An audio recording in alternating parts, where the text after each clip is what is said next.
A confirmation about the audio, please, guys. If the audio is clear and available, kindly confirm. Thank you.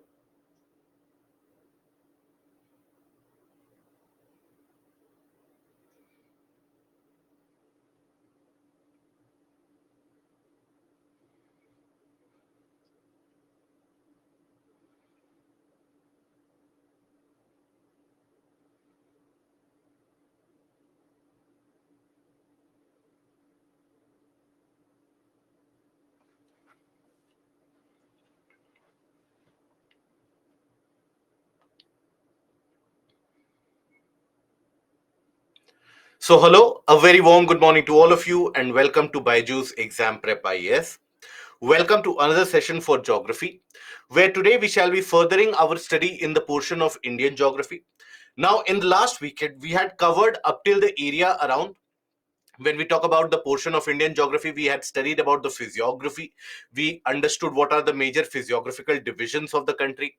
Then we also took a look and a detailed analysis into the drainage systems, the properties of the drainage systems in terms of how we can basically end up dividing the streams dependent upon the direction of their flow and dependent upon their nature of the flow, where sometimes they appear to be following the slope of the land, and that is referred to as sequent streams. And they are further classified into consequent and subsequent, right? With the major river which appears to have originated first as soon as the topography came into existence, that being named as the consequent stream, and the other stream which ends up joining the consequent, that is referred to as the subsequent stream. Now, also we have seen that even though the fact of the matter is that all the rivers, all the streams, they will follow gravity. Nowhere will you find a river moving from a lower elevation to a higher elevation. But still, when you take a look at certain streams, they appear to be, in a way, moving in such a manner which appears to oppose the slope of the land. And what do we mean when we say that? For example, when we talk about river Indus, river Brahmaputra, river Kosi, now these rivers end up cutting a very deep gorge through the region of the Himalayas as they move through the region of the Himalayas. Now, when the Himalayas would have been in existence, then these rivers would have found it extraordinarily difficult or almost impossible to cut through it. So that means these rivers, in a way, appear to be defying the order of gravity. And these rivers are referred to as insequent streams. Therefore, the classification that we studied as antecedent and superimposed. Then we further looked into the various different types of drainage patterns, which in a way reflect the geometrical shapes and patterns which the river systems and the river and its tributaries, they adopt and they adapt when they move through a particular region of land. It can be a rocky piece of area, it can be a plain sedimentary region, it can be softer rocks, it can be hard igneous base rocks. In all of these different criteria, we have seen that the rivers have different potential to erode the land, and accordingly they will end up forming different types of geological patterns and shapes, and that we studied in the form of the trellis drainage pattern, the dendritic drainage pattern, the pinnate drainage pattern, the radial drainage pattern, as well as the centripetal drainage pattern. Then we took a look at the classification of the drainage systems or the river systems in India, where we studied about the classification into the Himalayan drainage and the peninsular drainage. We took an idea about what the Himalayan drainage constitutes of as its properties, and certain properties such as why is it that in the Himalayan rivers we generally observe a frequent shifting of the river channels, a frequent shifting of the river courses from one region to another. And we also observed why is it that the Himalayan rivers, they end up flooding each and every year. Mind you, these are the areas from which UPSC has been repeating questions quite significantly, not only in the GS mains area, but also in the optional mains area. So, this basic concept that you gain about how the river behaves, why is it that the river floods, that in itself will give you enough amount of clue even to solve certain questions which appear under disaster management, right? So that is the reason why Indo-Gangetic plains, they get flooded every year, and despite of that they face water scarcity because of lack of water conservation. So these are the important topics for your mains examination. Now, what is it that we are going to cover today? So today, we are going to further our discussion into the area about what do we understand by inland rivers with the help of the example of River Luni. Then we will try to understand the concept of interlinking of river channels, the pros and the cons of it. That why is it that the river interlinking of river is beneficial, if at all, and what are the side effects of it. Again, this interlinking of rivers has again been another area where you will find multiple previous year questions. Not even the language has been changed, it has directly been put into the mains paper, both again for the general studies as well as the optional area. Even in the interview panel, most of the candidates are asked about this question specifically when the interview is conducted, whenever you have, let's suppose, a condition of drought or flood, and during that time, if the interview schedule lies, chances are that you will be asked a question about the interlinking of rivers as well. Then after that, we shall be progressing into the area of biogeography, where we shall be analyzing and understanding the aspect of what do we understand by forests of India, the soils of India, the soil erosion, the problem of soil degradation, development of saline soil conditions, what is desertification, and how is it that the Aravalis become a crucial ecosystem for all of us. And after gaining an information about all of these, then we are going to progress into the portion and the area of agriculture, which is very relevant and becoming relevant for your examination of prelims. And you will find questions from it definitely being asked in the GS paper 3 portion of the mains as well. Then after that, we are going to further proceed into the portion of economic geography with the coverage of minerals and industries. And in the meanwhile, today, we shall also be addressing significant amount of PYQs. We shall be holding it up for discussion based upon our coverage till the past few weeks of Indian geography. That is something that we are going to hold up for a detailed discussion as well. In the meanwhile, I will also, in a way, ask you, in a way, suggest to you that any kind of doubts that you have had in the portion of geography, please make it a point that you end up asking it out either at the by the end of the day, or tomorrow morning. Again, we will have a separate mapping session. So either by tomorrow morning or today by the end of the day, please do ask your questions so that you can get your doubts resolved. Okay. Having said that, let us proceed with the concept and the idea about the inland rivers. Now, inland rivers. So, across the world, you find certain kind of drainage where the origin of the river is because of maybe concentrated amount of rainfall, maybe because of increased periodic rains during the rainy season, etc. But unlike the rivers such as Indus, Ganga, Kaveri, Mahanadi, Godavari, all these rivers that we have seen, they empty themselves either into Arabian Sea or in the region of Bay of Bengal. Having said that, you still have certain rivers which basically disappear across the land itself without needing to empty themselves or before reaching the sea, right? For example, suppose we consider River Luni. Now, River Luni originates in the region of Pushkar along the Aravali Hill region in the Ajmer district of Rajasthan. Now, from there, here you find the origin of River Luni. Now, from there, it ends up draining in a southwestward direction through the region of Rajasthan.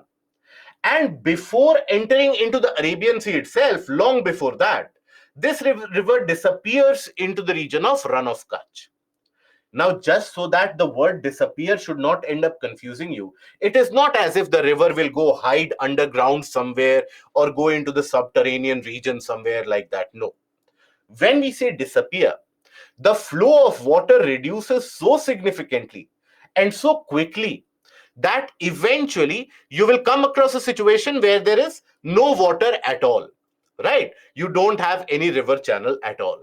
So that means the river to begin with never has got that much amount of water in it that it can end up draining all the way to the region of Arabian Sea. Even though when we talk about certain of these inland rivers, many of these inland rivers across the world, they have become inland because of geomorphic processes.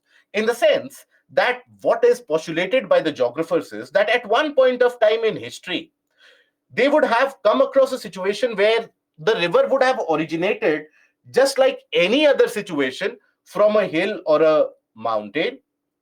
They would have flowed, and they would have flown into the nearby sea or the ocean. But over a point of time, due to deposits, due to various aperogenic forces, such as when we talk about endogenic forces, we have a category that is we refer to as aperogenic forces, which brings about rise and fall of the land masses, the upliftment and the subsidence of the land masses. Let's suppose due to some of these events, the land in certain area simply uplifts itself. Then what will happen? In that case, the river will find it impossible to drain into the sea. In case the river carries a lot of water, it might form a kind of a centripetal drainage somewhere. It might form a large amount of accumulated somewhere, a large amount of accumulated water somewhere. For example, in Africa, you have the Okavango Delta. Now, Okavango Delta is created by a lot of these inland rivers and is unlike the deltas that we have seen all the deltas across the coastal areas. But Okavango Delta in Africa is present inland, interior, where you have rivers draining the water inland itself and accumulating them in a large pool of water and forming deltaic region nearby that. That is the Okavango Delta area.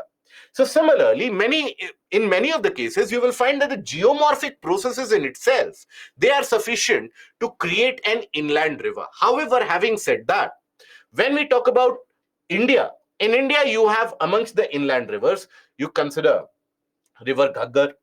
River Ghaggar is also an example of inland river, which is to be found in the region around Haryana and some parts of Rajasthan as well. Then you take a look at River Luni. Now, River Luni is one of those rivers where they start from the region of, or they originate from the region of Rajasthan and they end in the region of Run of Kutch itself. They don't empty themselves into the region of Arabian Sea. So that is the example. So here, River Luni. Origin, you'll observe in the region of Pushkar, Ajmer district in Rajasthan. Now, there is something very unique about this river Luni. For example, there is obviously the presence of that seasonal distortion in the amount of rainwater or the amount of water that the river channel carries, in the sense that during the rainy season, you will find that the amount of water which is flowing is significantly high because of abundance of rainwater which is available. But again, when we talk about the winter season or the summer season, when the rainfall is almost absent, in that situation, you will find the river channel to be significantly emptied, where the amount of water flow is significantly very, very less. So that is something which you find as a unique characteristic in the case of River Luni. So seasonal variation is present. On top of that, you will also come across a situation where you will find that as the river flows, eventually the rate of evaporation increases when we talk about the lower course of the river. In the upper course of the river, that is in the early region, when we talk about the upper course, the flow of water is very high. The amount of water is still large. So here you will find the presence of fresh water in the river channel. But when we talk about the lower channel and the lower course, in this particular area, the flow is less. As a result of that, when the water is not flowing continuously, you will experience a lot of evaporation to happen. So when there is a lot of evaporation, what is the impact or influence of salinity? What do we have when the evaporation is higher? What is the impact on salinity? Does the salinity increase or does the salinity reduce? Increase. Perfect. Beautiful. So that is why you will find that in the case of River Luni, in the lower course of the river, the salinity of the river water increases. Okay, so water becomes very, very saline by the time that it enters into the region of Run of Kutch. So here, upper course, you'll find fresh water.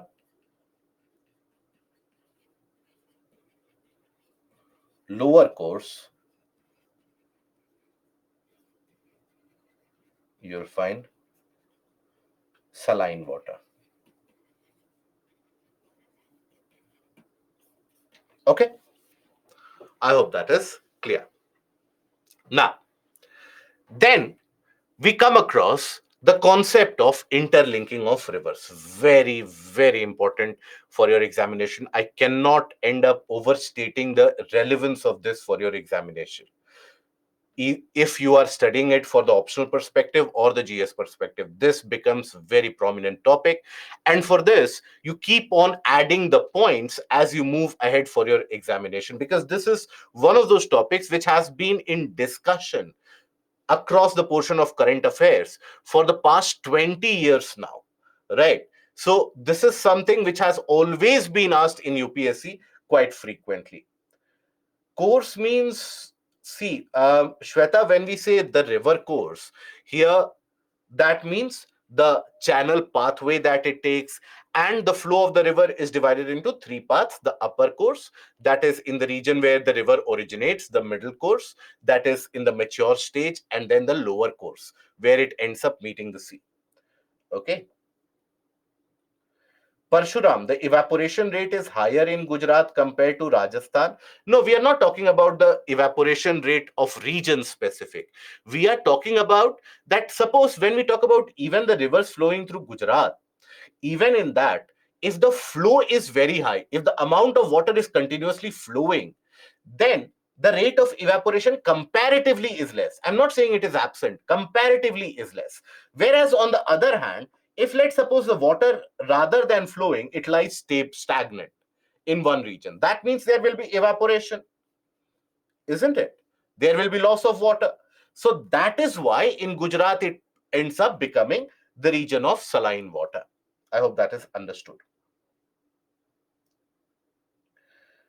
Niranjan, so the delta created by inland rivers are saline in nature? Not always.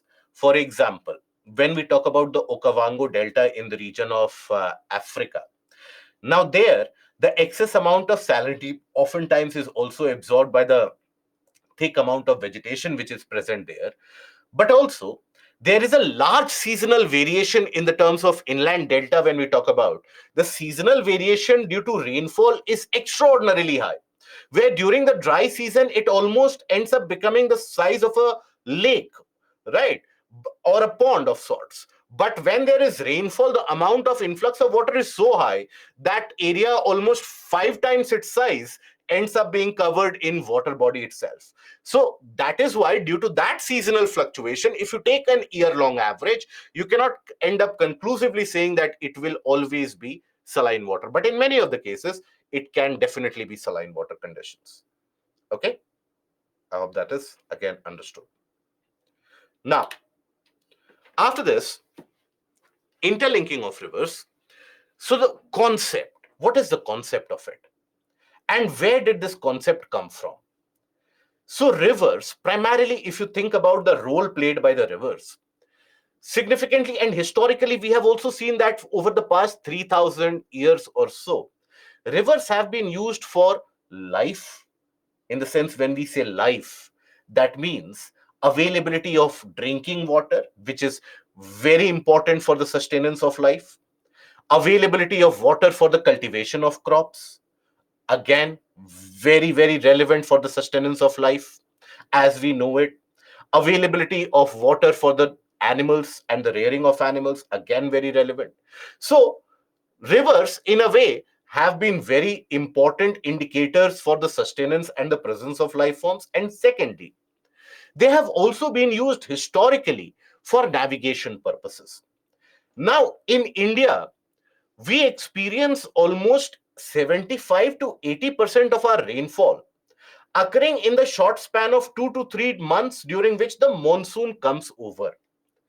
So when you have that much high amount of concentrated rainfall followed by a dry condition almost throughout the year, we come across a scenario frequently across the various parts of the country where you will find either the occurrence of floods followed by occurrence of droughts, or in many of the cases nowadays what we are experiencing, you have significant amount of floods, and simultaneously many areas across the country are also suffering from droughts. So that means in one river channel there is excess amount of water which is flowing, and that means in another river channel somewhere else there is less amount of water which is flowing. So why not we interconnect it so that the excess water can be diverted, so that neither there will be the scourge of flood nor will a region experience drought-like events. That was one of the problems. The other thing, which basically was sought to be solved, was the fact that in India, moving from one region to another in the interior portion of the India is largely done through the surface mode of transportation, that is road, railways, etc. Now, there you have a limitation in terms of capacity that can be carried. So that is why it was basically mooted. It was postulated that why don't we connect, for example, river Kaveri with river Ganga, or the Ganga river system with the Kaveri river system, so that we have a kind of a quite capable connectivity from north to south, and along the way east to west as we crisscross the various river channels, so that the problem of internal navigation and interior navigation can also be solved. At the same time, we can also take a look and we can also understand how is it that it can cater to the problems faced due to droughts and floods in terms of cultivation. India being an agrarian economy, obviously, the problem faced due to floods and droughts are quite insurmountable. Now, due to these particular aspects in mind, Sir Arthur Cotton, during the time of the British government and the British rule itself, Sir Arthur Cotton proposed about the interlinking of rivers. He basically postulated that why don't we interlink the rivers in the Himalayan region to the rivers in the region of Kaveri? Or in a way, he was basically advocating connecting the Himalayan river systems with the peninsular river systems. But then for a long period after that point, this matter went into cold storage because of the difficulty which would ensue in terms of logistical deployment, in terms of actually executing the project of implementation, or rather the connectivity of the river. So that is why it was shelved. India became independent. At that point of time, we didn't have any amount of fiscal or financial resources available with us. Again, this matter was raked up during the time of or tenure of late Sri Atal Bihari Vajpayee when he was the Prime Minister. In 2002, this matter was again brought up. There was a lot of opposition to it. Eventually, this matter also went up till the doorsteps of the Supreme Court. And this was taken up by the Supreme Court. Various arguments were heard whether the interlinking should be carried away or not. And at the end of the day, at the end of the entire process, Supreme Court basically came up with the observation and a directive for the government that do one thing, form a committee and ensure that the implementation of interlinking is done within the next decade and a half. This was the Supreme Court directive way back in around 2003. But after that, this matter again went into cold storage. It was again during the tenure or during the era around year around 2012 to 2014 when again this issue was picked up. And certain rivers, the process of interlinking was initiated. Ken Betwa amongst those rivers which were basically thought to be interlinked, and that project is being executed. Then again Kosi Mechi interlinked, and also the interlinking across the eastern coastal uh, canal also, and the eastern coastal channel also. That interlinking project is being executed. But then, obviously, there have been a lot of opposition on the ground. There have been significant amount of and vehement opposition by various environmental activists and so on, that it will lead to the destruction of environment, displacement of the people in that region. That is why this project is not progressing at the speed that it should. That is why you will find significant amount of delays in this project. Nonetheless, the argument still remains whether we should go for interlinking of rivers or not. So here, while discussing, we are going to talk about both the positive aspects of it, that why interlinking can be beneficial, as well as the drawbacks of it, that why interlinking can be very, very harmful, or should not be carried out. Not very harmful, it will be a wrong connotation, but why it, what are the arguments opposing the interlinking of rivers? After that, I urge you to make your own independent opinion about it, whether the process of interlinking should be carried out or not. Regardless of whatever the opinion you make, at the end of it, ensure that you have significant amount of conviction in the arguments that you present for that opinion. That conviction is basically checked in the process of interview, right? They don't care if you say that interlinking should be carried out or not, but they do care about the arguments that you present. How convinced are you in terms of justifying your arguments whether the interlinking should be carried out or not? Okay, now here let us talk about that particular aspect of pros and cons. First of all,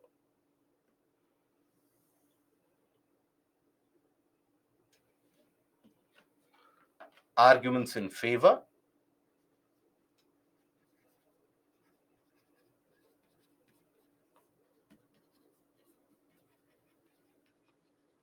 arguments against.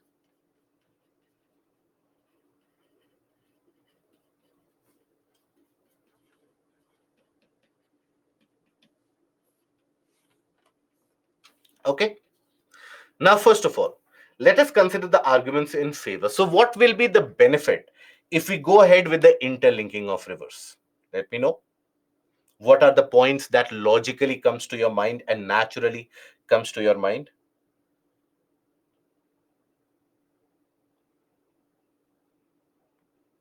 Okay, transportation, very good. Himadri, food security, irrigation, inland navigation, water shortage, flood and drought resistance. Okay, think out of the box. These are the points that if you think about it, that all your competitors will think about this. Try to think outside the box, that how else, if we transfer water from one region to another, how it can benefit that region in terms of the local community, in terms of the cultural landscape of that area. How will that benefit? That is what I want you to inculcate as a critical thinking. Okay, think about it. Economy in what sense? Employment for an area. Okay, water security, increase in vegetation. Okay, fisheries, very good, beautiful. Then,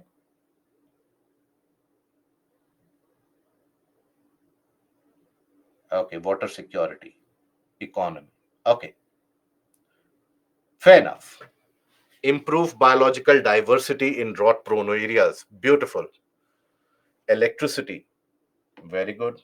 Affordable transportation, ecology, tourism, farming, navigation, facilitates water to water storage area, shortage area. Okay, internal trading. Yes, good. So if we talk about it, first of all, twin problems of floods and droughts can be solved. Then water sufficiency,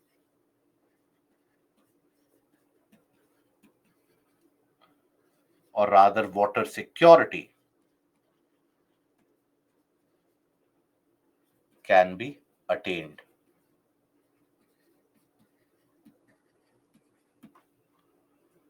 Reduce farmer suicide as agricultural deficit due to water. Rather than that, I would suggest Abhishek, that go for representation in the sense that increase farm income. That will be much more positive, a point that you can think about. It covers the same area that you are talking about, but talk about it in a different manner. So water sufficiency can be attained. Then inland navigation,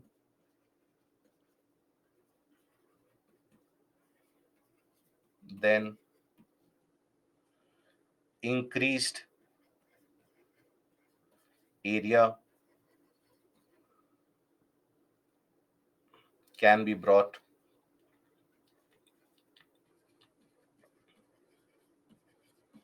under cultivation,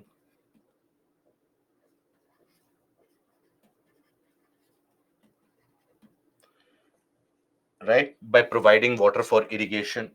Then in existing areas also irrigation water can be supplied, can be provided, right? In many of the water scarce regions such as Telangana, the region of northern Karnataka, for example, the Vidarbha region of Maharashtra, for example, the Bundelkhand region of Odisha, Bundelkhand region of Uttar Pradesh and Madhya Pradesh, in that area also, these are the areas in which agriculture and cultivation is already carried out, but their irrigational water is not provided because of lack of availability of water in the river channel nearby. So when you provide that in the existing cultivable areas also, you will be increasing the productivity by taking the irrigation water in that area.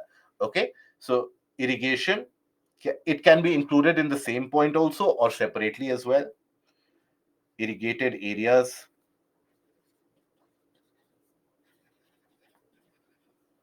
can be increased.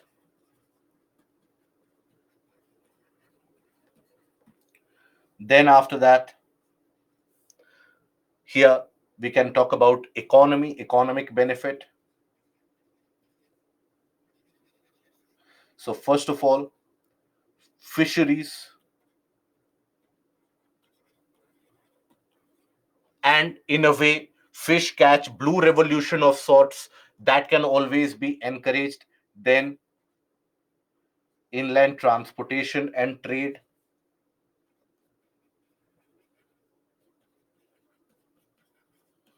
transportation and trade. Then after that, you can also talk about the fact that in economic sense, you have to understand that, let's suppose there is a any in any part of the country, let's suppose that interlinking is to be carried out. Now for that process of interlinking, you will need to carry out construction activities, large amount of construction activities. If India basically ends up taking this project and implementing it across the country, it will be amongst one of the largest construction activities that the world has ever seen, right? And one of the largest construction activities to be implemented by a country other than China. So that construction activity will not only boost the local economy, it will also end up providing large amount of jobs. So that job creation for the implementation, and once it is implemented, the benefit to the local economy in that sense will also be unparalleled. So here, creation of jobs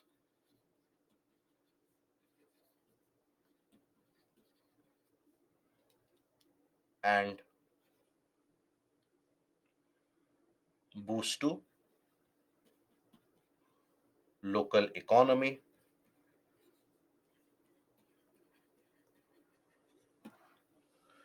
It can reduce migration if water available, yes. In a way, it can reduce the farm distress, or the farm based migration that you observe, that can be reduced, yes. So here, socio cultural can reduce migration. Then after that, ecological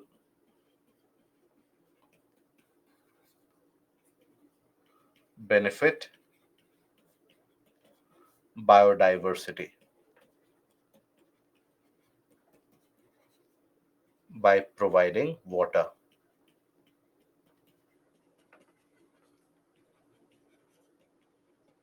Okay, just like this, I want you to develop an approach where for any point, your thinking is not only restricted to the immediate things which appear in front of you, or the first or the second points which appear in front of you.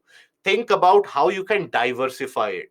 And the easiest way that I generally talk about when we have, let's suppose, a discussion on essay paper, there also I generally argue about it, that never think about, or always the best way to have a diversified thought or the diversified point of expression is that think about it, that have I considered a geographical point of view, have I considered a political angle, have I considered an ecological or an economic angle, have I addressed the ethical concerns, have I addressed the agricultural. So think about your GS portions that you are covering.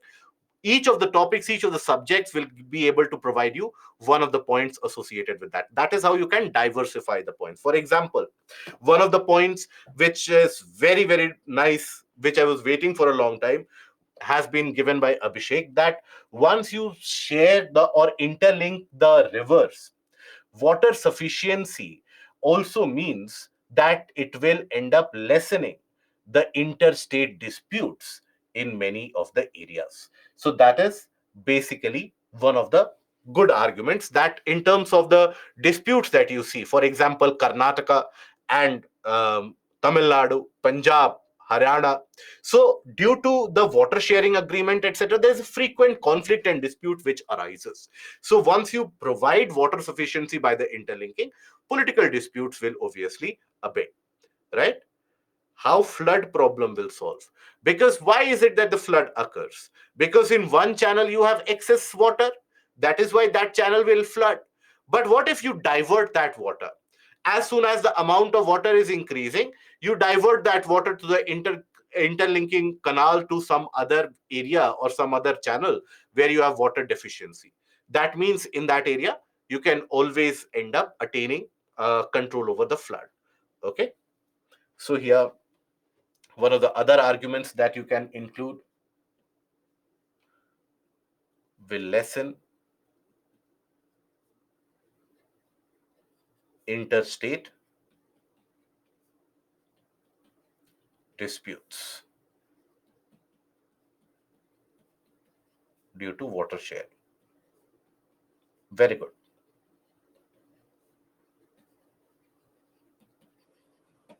Now, the drawbacks or the arguments against.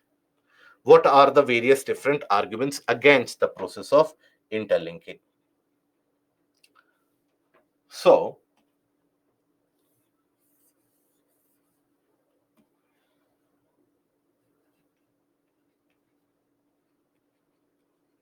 arguments against.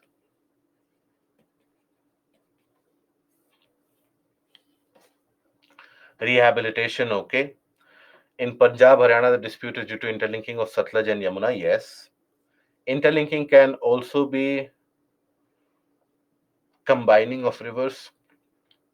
Generally, that is not done, because if you can simply combine, if you could simply end up combining the rivers, joining the rivers, then the rivers would have done it naturally also, right? Anything where, let's suppose, two rivers are flowing like this, so you cannot end up changing their courses altogether, making them flow in a region of your choice. If that would have been possible, the rivers would have done that normally. Interlinking means on the ground level, you will have the a connecting channel from the river which has got excess water to the river which has got lesser amount of water. So there is water flow from the excess to lesser amount. But there also you will have lot of pumping stations, lift irrigation methods, etc., so as to divert that water. It is not as if how you used to play in your childhood days by digging holes on the ground or the soil, where you would simply end up transferring water. You will have to raise water, lift water to a certain level in certain areas. You will have to build separate motor stations, power or pump houses in many areas, because you need to move it across a particular height or elevation. In many areas you need to build separate channels or canals. So there's a lot of construction. That is how you'll be able to transfer that water. So yeah, let us take a look at the arguments. First of all, can destroy biodiversity? Yes. Can destroy environment and cause flooding? Yes. Um Environmental degradation, deforestation? Yes. Possible adverse effect on the aquatic flora and fauna on being subjected to microorganisms from a different environment? Beautiful. Adverse effect on an ecosystem due to invasive species? That is nice point. Invasive species is a point that your competition will not think about. Very good. Harm biodiversity, it will destroy the equilibrium of all areas and will destroy nature's uniqueness. Yes. Himadri, good. Good point. And will create ecological imbalance, relocation of regional people. Regional people is a wrong usage, Shahid. But the point is correct that relocation will be involved. Land acquisition is a major problem. Submergence of farmlands in areas, correct, Selva. Impact on aquatic ecosystem, reduce flow of the river, good. Effect on natural ecology, cultural disturbance. How? How culture disturbance? Can have disastrous consequences if we go against nature. How? So you have to justify these. Okay, deforestation, yes. Okay. So most of the arguments have been postulated, put forward. In certain areas, I would say that few of you need to further exemplify the arguments. I understand that you are writing the points here, and in the answer, when you will write, obviously you will explain it. But do explain it. Ensure that you do explain it. Flooding, erosion, and population.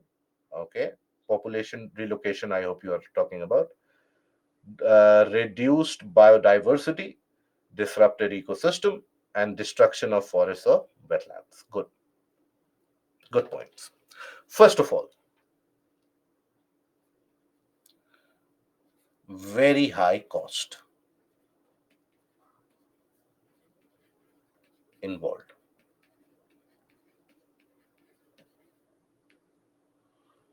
Shweta, very nice. It will also end up causing pollution. Good. Reduce the making of deltas. Very nice. Pollution of one area may be transferred to a non-polluted area. Shilpa, very good. Justin, good. So as per the last estimates, roughly the amount of cost which was estimated to be involved or to be basically used up to implement this program was close to around $183 billion. For a developing country like India, where we have so much amount of developmental requirements in large parts of the country, that $183 billion is always touted as one of the reasons why interlinking has never been carried out, should not be carried out, and why resources should not be allocated in that process of interlinking. 183 billion. But if I ask you, you will face a similar kind of argument whenever you talk about even space exploration, whenever you talk about, for example, metro rail construction, bullet train construction. In all these, you will find the same argument that the cost imposed is very high. Now, you can justify this argument as well that yes, socio-cultural and socio-economic priorities right now might not justify the utility of that much money for interlinking of rivers, for example. But the benefit that it will accrue, for example, you are going to build a kind of an infrastructure. For example, that $183 billion, it is not as if you are buying a house somewhere that you will have to get that $183 billion upfront and then you will be given the house. No, it will be something which will be spread over a duration of 2 to 3 decades almost, right? So that is why it is a long drawn process. But at the same time, it will also end up giving you long term benefits also, right? So whenever you come across this argument, whether you talk about the space sector, whether you talk about, let's suppose, inland navigation or metro rail connectivity, or for example bullet train connectivity, you'll always find that particular debate, that is it something which is pertinent for a country like India, developing at a rate that India is doing, with still a large section of population below the poverty line? Can we afford to spend so much of money on these works? So that is the line of thought that you can hold, that yes, that is a priority. Giving developmental requirement is a priority, but then there's a long term benefit associated for which you need to invest now. The counter argument can be that no, we don't need to invest that much amount of money. Rather than that, we can put that money for developmental requirements. Okay. So here, uh, Nikhil, given India's history in execution of projects, the cost will probably be multiple times more than estimate. That has already happened in this case. The one of the first estimates which was given was a fraction of what this $183 billion is touted to be. Okay, and then is that affect the climatology of India? Yes, so the few of the articles have basically indicated that it will impact the regional and the local climate by altering the rate of evaporation, because the rate of flow will get disturbed. So that is why the rate of evaporation will get altered, and it will alter the amount of rainfall in certain small regions. But significant research has still not been carried out. It is not backed out of solid research out there. So that is why you can make it a point, yes, but it is not a major point per se. Culture disturbance, as in any area have a tribal people. So, okay, yes, correct, Shweta. So, here, when we talk about the arguments against, first of all, very high cost, then large scale relocation of population, then after that,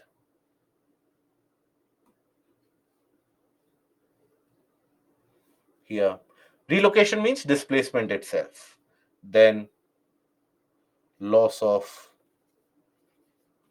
cultural identity,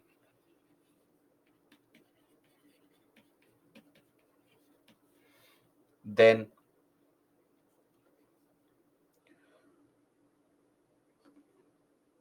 alteration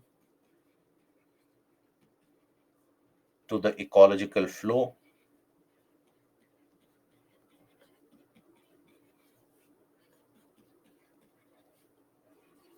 of the river, impacts biodiversity.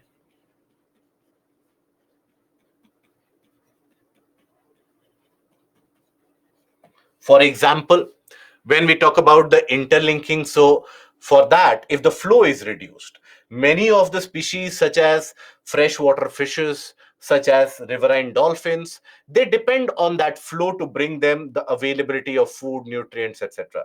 So, with that flow getting altered, you can always expect a damage to the local biodiversity as well. Then, after that, deforestation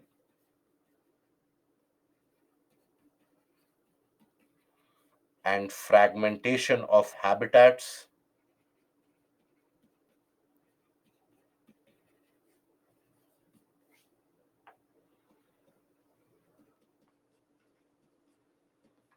for animals. Then, after that, pollution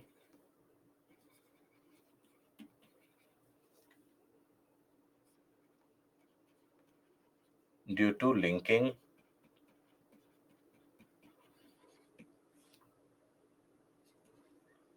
can cause scarcity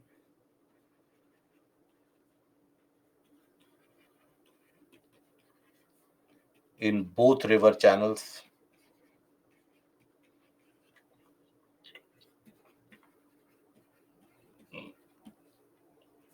can impact local climate. Okay, so these are your major arguments against.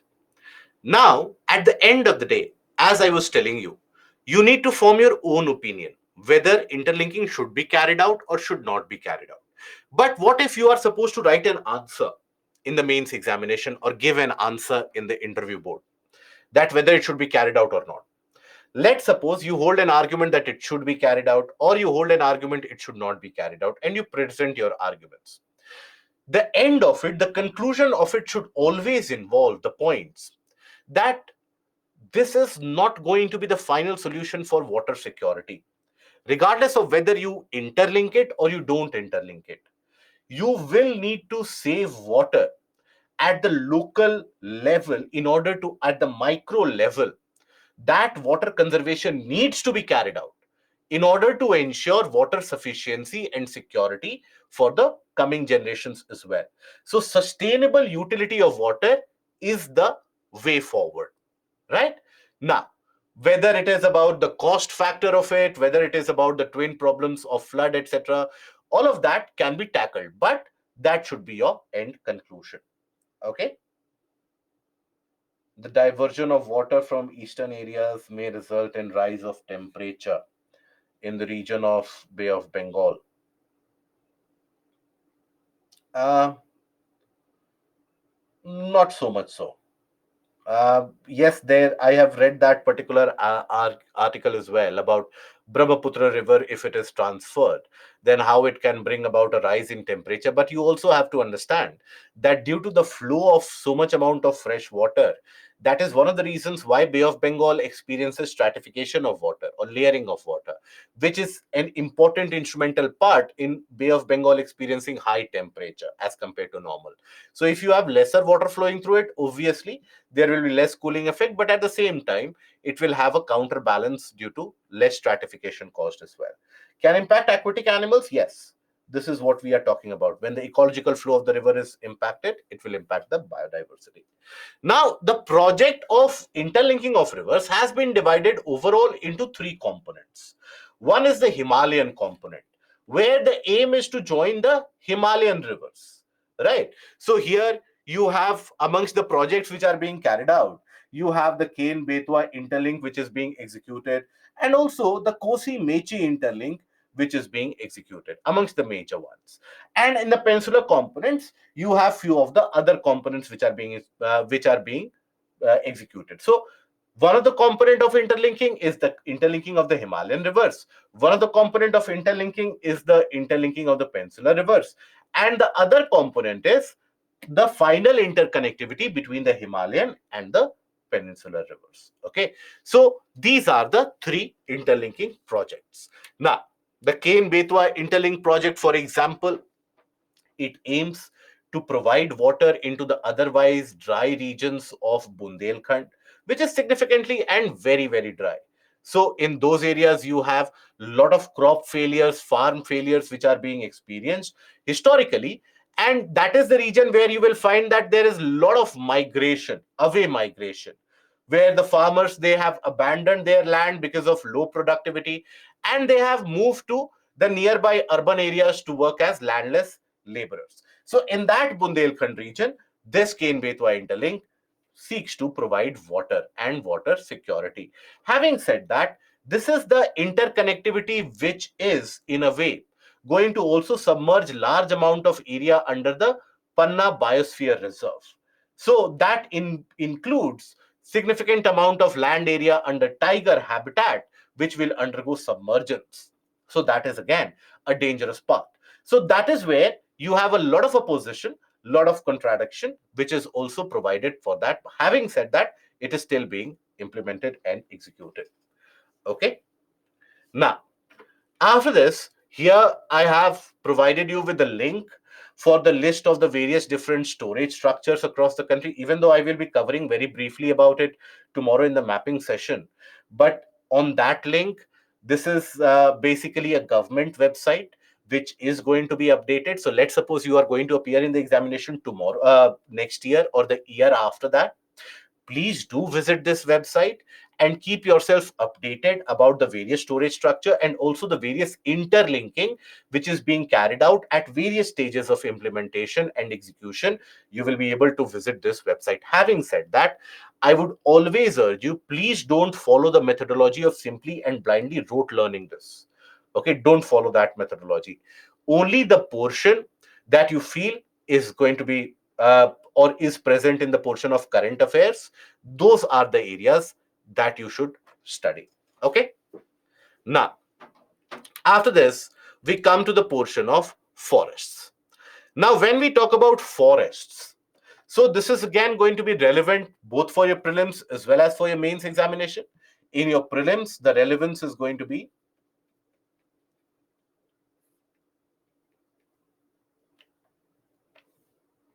First of all,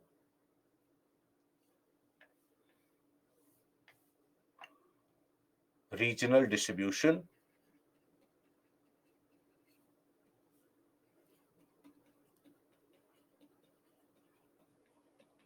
of forests, conditions required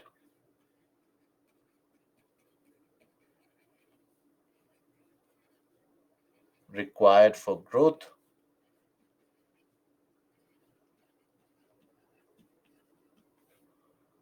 Then after that, examples of trees. And these examples, I have provided all these things I have provided in the slide itself, in the PPT itself. Just keep yourself abreast with the portion in the PPT. That should be sufficient. Okay, examples of species. Then after that, here,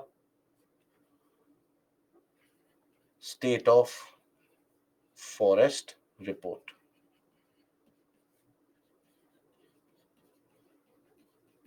Major findings.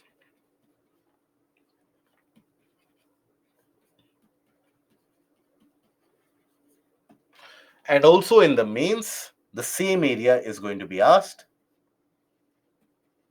That is major findings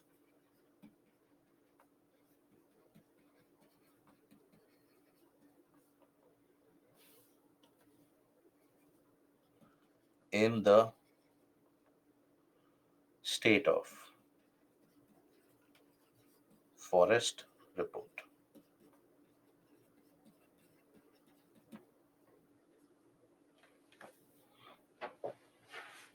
So these are the areas from where you can expect the questions to be arising from, the question to be asked from. Now, the immediate urge would be that when I read it, immediately I should be able to memorize and learn all of this. I should be able to retain that this much amount of rainfall is required for evergreen, this much amount of rainfall is required, this condition is required for dry deciduous. That will be your expectation, but that is not going to happen. This will take time. Multiple readings will only do the job. Okay, but once you basically are approaching this topic, I would always suggest to you that before looking into the area of forest, please come to this topic after you have covered the rainfall distribution and the climate of the country. If you have covered the climate of the country, then this is going to be very easy. Okay. Forest acts, Shweta, they are not asked in paper one. Forest acts generally, if at all they are asked, it is basically the amendment to it which is asked. That is asked in paper 3, right? So the one or odd questions that you find in prelims, that so it is in the portion of environment and ecology. So one or odd sometimes that you find a question about Indian Forest Act 1927 1980, that is mostly derived from the portion of current affairs, because forest conservation etc has been in news. That is why you will find that news story in discussion and in prelims. For mains examination, for example, this year there had been an amendment into the Forest Conservation Act, right? I hope we are aware that the 1980 Forest Conservation Act has been amended this year, so that can be relevant for your GS paper 3 mains. Okay. Gaurav, so is today the last lecture? No. Tomorrow also, I hope you have gotten the notification or the mail. Tomorrow also, we are going to have the session from, we have scheduled it for 9 to 11:30. If let's suppose the requirement is more, we can extend it for 1 hour more, and we will finish it up tomorrow. Okay. I hope we are able to finish it up by tomorrow. Okay. So these are the areas which are relevant, which we are going to stress upon. Starting with the types of forests that we find in our country. So, just because our country experiences a wide variety of climatic conditions, that is the reason why you will experience a wide variety of forests also to be spread in various different parts. Now, overall, the types of forest, the type of natural vegetation can be divided into evergreen and semi-evergreen, deciduous forest, thorn forest, montane forest, and littoral and swamp forest. That is the overall rough classification that you will come across. So here, first of all, each of them, they require different conditions for growth. And most of you, when you would have explored outside, your outside world, I want you to relate to that experience. When you go outside and you see a vegetation, a forested area, you would not find a situation where a forested area ends and suddenly you have desertified areas which begin. It is not going to be the case. Generally, initially in the midst of the forest, very dense vegetation, then slowly and steadily as you move to the outer parts of it, the density of vegetation will reduce, the trees will have larger spaces in between them. Then you will come to an area where you will find fewer trees, more of grasses will start to predominate, and then you will come across an area only of grasses, and then eventually a desertified area, right? So generally you'll find that there is a gradual change in the type of vegetation based upon the amount of moisture available. And also sometimes, as is in the case of the mountains, temperature also becomes a limiting factor in terms of the types of trees which can be allowed. For example, suppose when you talk about the mountainous areas, now in the mountainous areas beyond a particular height, or even in hills beyond a particular height, you won't find large trees because the wind movement is so very fast. It will never allow the growth of the trees sustainably, right? So that is why beyond a height, the temperature also reduces, and also the wind factor, etc., don't allow the growth of the trees. Now beyond that, you will find certain grasses and maybe eventually mosses, lichens, etc. So that is what is also regarded as a tree line, right? Now in the case of eastern Himalayas, also western Himalayas also, beyond a particular height you won't find the growth of the trees. Now, if I were to ask a slightly conceptual and an applied conceptual question out of here about the tree line, is the concept of tree line understood, by the way? Before I drag you into that conceptual question, is the concept of tree line understood? What is tree line? Any doubts in that? No doubts. Okay. Now, tree line means that beyond a particular height, you won't find the growth of trees. Now you think about it and give me the answer to it by the end of lunch at around 2:15, right? That is when I would want your answer out of it. In the region of Western Himalayas as compared to the Eastern Himalayas, tree line will be at the same height, tree line will be at a lower elevation, or tree line will be at a greater, higher elevation. In the case of Western Himalayas as compared to Eastern Himalayas, tree line will be at the same elevation, will be at a lower elevation, or will be at a higher elevation. When we say tree line will be at a lower elevation, that means at a lower elevation itself, beyond that you don't find trees. When we say tree line is at a higher elevation, that means the trees can be found up till a larger height or a greater height in Western Himalayas as compared to Eastern Himalayas. So think about it. Thinking about the conditions of temperature, thinking about the conditions of rainfall, then give me a response about it. Having said that, we talk about the types of forest and the conditions required. For example, when we talk about evergreen and semi-evergreen trees, the amount of water which is required for growth is very, very high, right? And here density of the trees is also very significant. For example, in the region of evergreen trees, the amount of rainfall required, generally you'll find evergreen vegetation where the annual amount of rainfall is higher than 250 centimeter, even though in areas of 230 to 40 centimeter also sometimes you find it, but generally you will find it in regions of rainfall having or amount of rainfall greater than 250 centimeter. Semi-evergreen, rainfall in between 200 to 250 centimeter. Then you come across the deciduous forest, which are also referred to as monsoonal forest, because during the dry season, they will shed their leaves. And during the rainy season, so during the dry season, it will appear absolutely bone dry as if a drought has struck that area. But again, as the rains come, they will give you the lush green appearances. So these are also the monsoon forests, which are divided into two types, that is the moist deciduous and the dry deciduous. Moist deciduous,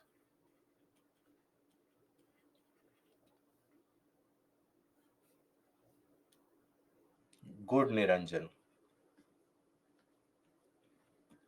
Dry deciduous. So rains in between 100 to 200 centimeter, and in this rains in between 70 to 100 centimeter. Okay. Now thorn forest in areas where the amount of rainfall is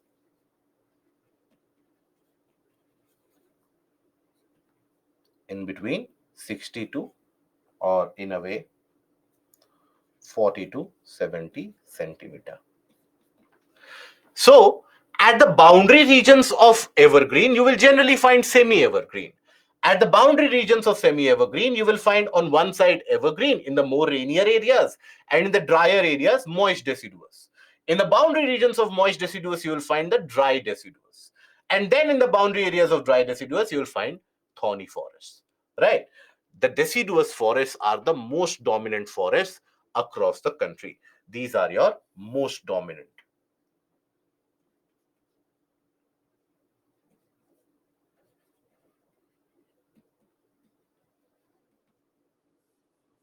Across the country. That is the kind of a forest that you find very, very dominant. Gaurav, Eastern Himalayas via T elevation. Good, Gaurav. Here, the latitudinal extent also you have to consider. Latitudinal extent between the eastern and the western Himalayas. That also, so this is the biggest hint that I'm providing. That will also influence the temperature experienced. Right? So the temperature experienced is not the same in the region of East Himalayas as compared to the region of West Himalayas due to latitudinal differences. And when the temperature is very low, the impact on the growth of tree will also be very significant. Now, then montane forests, the kind of forests or the trees that you find in the mountainous areas. And then you have littoral and swamp forest, that in the marshy areas, in the coastlines, etc. That is where you will find the existence of littoral and swamp forest. Okay. So let us take a look at it. Here we shall be, I have put it in the PPT itself, we shall be taking an analysis with the aspect of the conditions required, the regions where they are experienced, and also the example of the species. But before that, I wanted to take a look why I'm saying that after completing the portion of climate, then if you approach the portion of forest, it is a natural successor of it. Because here, observe the kind of a pattern or the trend which exists in between these two maps. In one of these portions, observe the areas which receive the highest amount of rainfall, the areas which end up receiving very high amount of rainfall, those are the areas where you will find evergreen, semi-evergreen vegetation in existence. Right? Areas where you will find very little amount of rainfall, you will find thorny vegetation to be in existence. Thorny vegetation to be in existence. Right? So that is how climate of a region will give you an adequate amount of information about the type of vegetation. Parshuram, incorrect. Now, here, let us take a look at the each of this vegetation one by one. So when we talk about tropical evergreen forests, evergreen vegetation, it is named as evergreen because all throughout the year it will give you that greenish appearance, because some or the other portions of it will have that maintenance of the green foliage. That means all the trees will not shed their leaves at the same time. So always the forest will give you that greenish appearance. Okay. Very high density of trees in this region. You will find that the density, the canopy is very high, in the sense when we talk about trees,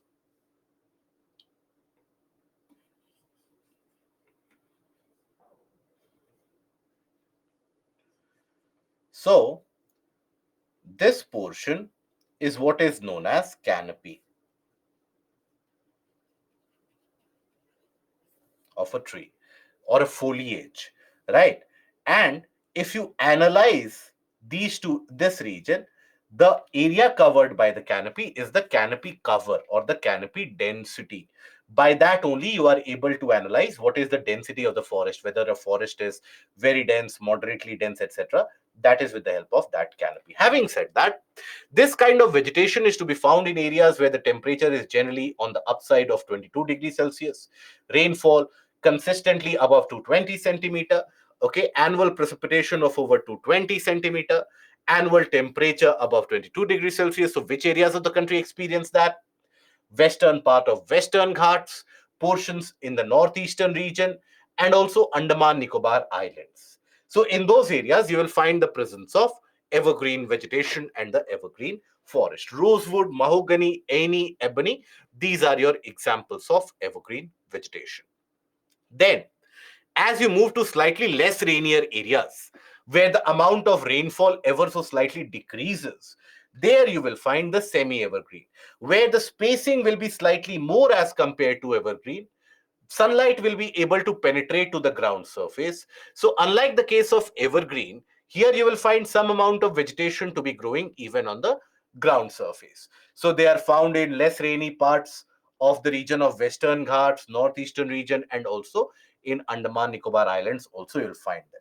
So around 200 centimeter, 200, 210, even 190 centimeter, in that range, you'll find the presence of these particular forest. And the species, white cedar, hollock, and kale, these are your examples of the various species that you find in the region. Okay. Now, to the bordering areas or the borderline areas of evergreen, semi-evergreen, you generally come across the forest or the forest type which shed their leaves during the dry season. In order to conserve moisture, the trees, you have certain categories of trees which are regarded as deciduous trees, which will shed their leaves during the dry season in order to conserve moisture, in order to preserve themselves. So these are your deciduous forests. So that is why when the rainfall comes, these trees again come back, or the leaves on the trees again come back, and they give you an appearance of lush green again. So that is why these are your monsoon forests. So shed their leaves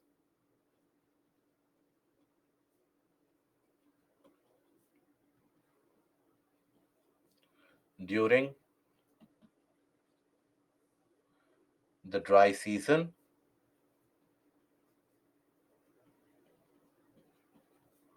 to conserve moisture.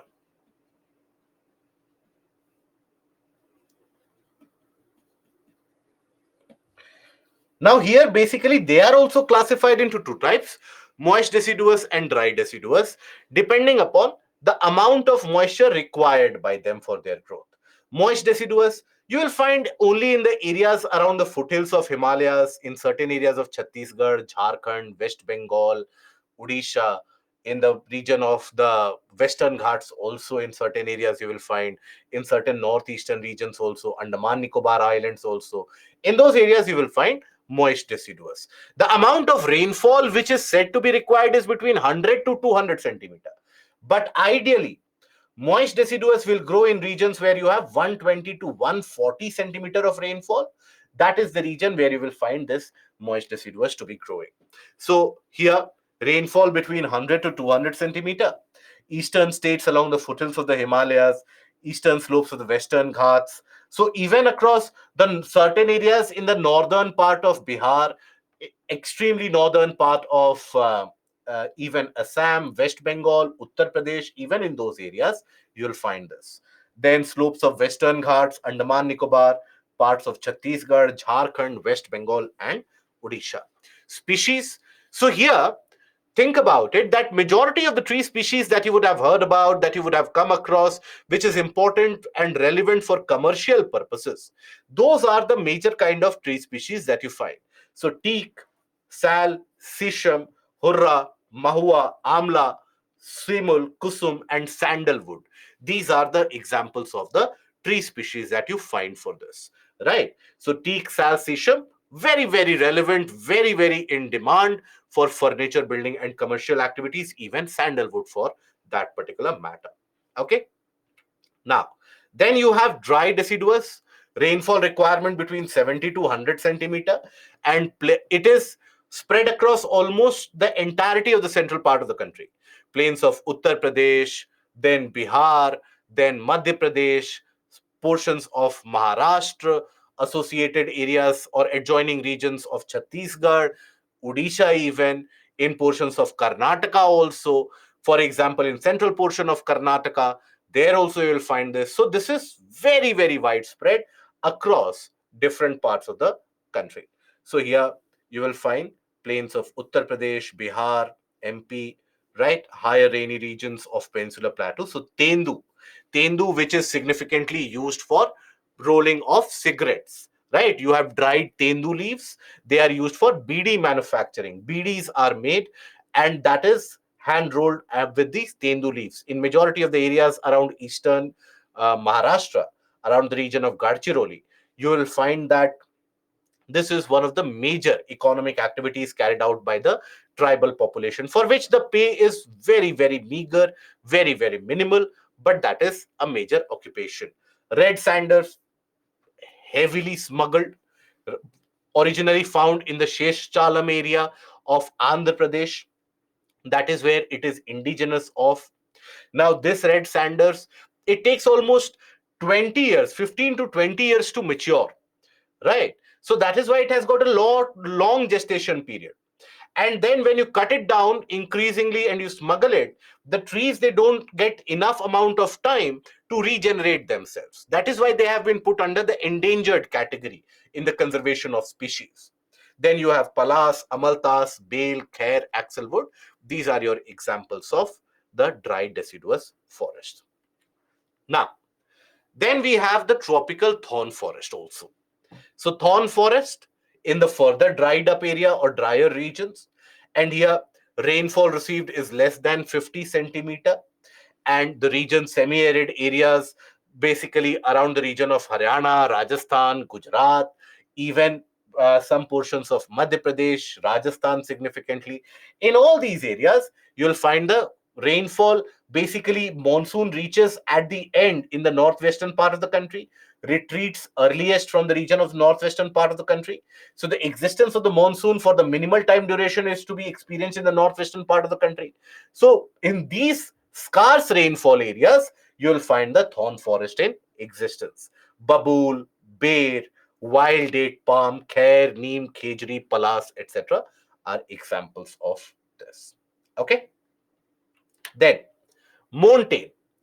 Montane is what you find as you move across the mountainous areas or the mountainous regions. So as you move across the elevation of a mountain, for example, so here you have to understand that with the increase in height, temperature reduces and also rainfall reduces. The amount of rainfall which is received, that also reduces. So you will find in the lower elevation the presence of tropical vegetation, right? Then, slightly as you go higher up, you will find temperate vegetation. Temperate in the sense that something that you find in the higher latitude areas. So, in the colder regions, those kind of conifers, for example, you will find, right? Initially, temperate kind of hardwood trees also you find. Then you will find conifers. Then eventually you will find grasses, grasses, and if the height is significant, which you only find in the region of the Himalayas, not in the mountains of the south, only in the region of the Himalayas, if the height is still significant, to certain extent, mosses and lichens,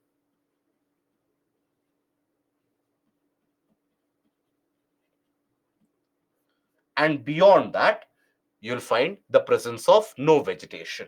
At a height or at an altitude even higher than that, you don't find any vegetation. So, in the mountainous areas, the decrease in temperature with increasing altitude leads to a kind of a corresponding change in natural vegetation as well. So, varied successive vegetation from the tropical to the tundra. As you move up in height, in the lowest of them, you'll find the tropical vegetation because of higher temperature. And in the highest of it, you'll find the tundra vegetation in existence. So in the foothills of Himalayas, for example, you'll find the presence of deciduous forest, right? Moist deciduous, obviously, that is moist deciduous.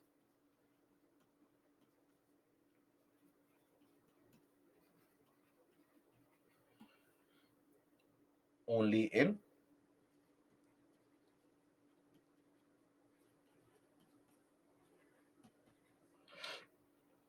certain regions.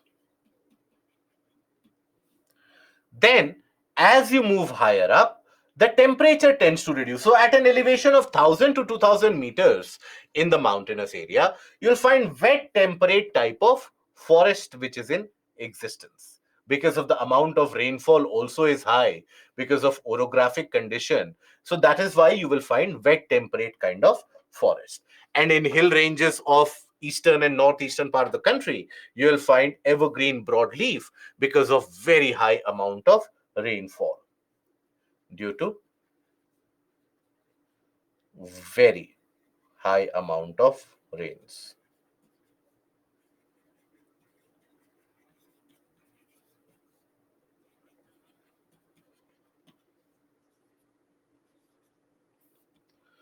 Okay, and trees such as oak, chestnut, etc., rhododendron, etc., you'll find in this.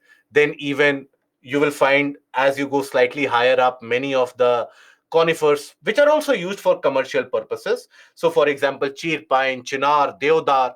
Deodar is very significantly used for your commercial purposes for furniture building and its demand is very high.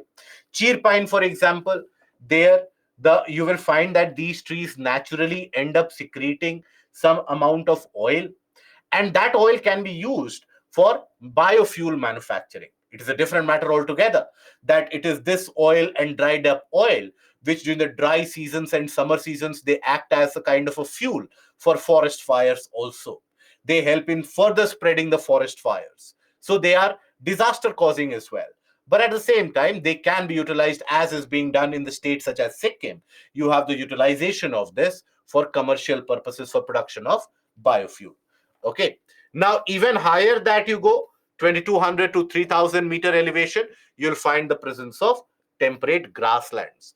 We had taken a look at one of these temperate grasslands in the region of Uttarakhand. What is it known as?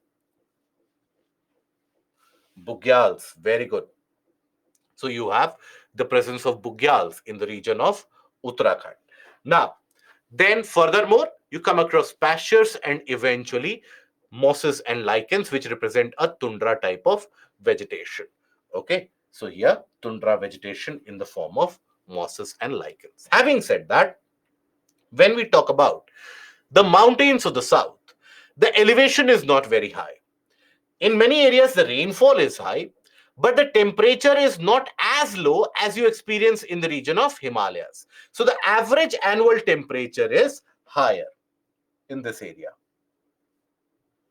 Average annual temperature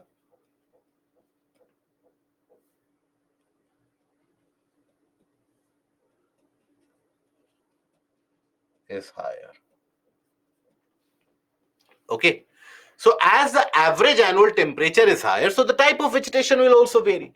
So for example, in the region of the Western Ghats, Vindhyas and Nilgiris, at a slightly higher elevation, you will also find the presence of grasses, for example, in certain areas, but you will also find a kind of an evergreen vegetation, wet temperate evergreen vegetation, which is called as sholai in Tamil, which is generally found in the region around Tamil Nadu, parts of Karnataka and Kerala also, in the entire region of the Nilgiri Biosphere Reserve. So there, it is locally those evergreen forests locally in the region of Tamil Nadu, they are known as sholai. From that, you have the term sholas, right? From that, the term sholas has been derived at. So here, you'll find the sholas to be present in Anamalai, Palani, and even in the Nilgiri Hills region, the presence of shola vegetation, magnolia, chincona, laurel, wattle. These are your examples of southern montane forests. Oak, rhododendron, etc. chestnut. These are something that you find in northern part of the country, in the region of northern Himalayas. Madhuri, sir, explain thorn forest. Madhuri, when we talk about thorn forest or thorny vegetation, this is basically found in the areas which are very, very dry. Okay. Here, when we talk about it, so thorny vegetation are to be found in areas which are dry, which receive very little amount of rainfall. So here, the general presence of thorns is to be found rather than the leaves. You will find a lot of thorns to be present. One of the key features of the desert vegetation or the dry land vegetation is that you will find that the proportion of leaves is lesser, because through the leaves the water is lost into the atmosphere by the process of transpiration. That is why the trees, they don't have leaves, they naturally have more amount of thorns, right? You will have some amount of leaves also, but it will be slightly lesser in comparison. Now, in areas such as Gujarat, the region around Rann of Kutch, for example, right, the region around the Gir forests, then in the region around Rajasthan also, in the region adjoining area of Haryana, Punjab, then the region of Western UP, also the area around Bundelkhand, the area in Madhya Pradesh around that, around the region of Gwalior, Guna district, Bamor region of Madhya Pradesh, all the way extending around Ujjain, Indore area. In all that belt, you will find the presence of thorny vegetation. Also, to be found in areas around Telangana, in areas in certain parts of certain patches of Vidarbh, of Maharashtra, and also certain patches of Tamil Nadu also, and Karnataka also, you'll find this thorny forest. Okay. And Pooja, difference between conical or canopy forest. What is canopy? First of all, understand that. What do we mean by canopy? Canopy is the word which is used to refer to the green foliage that the trees will develop. The presence of a green foliage for a tree. So when you have a tree like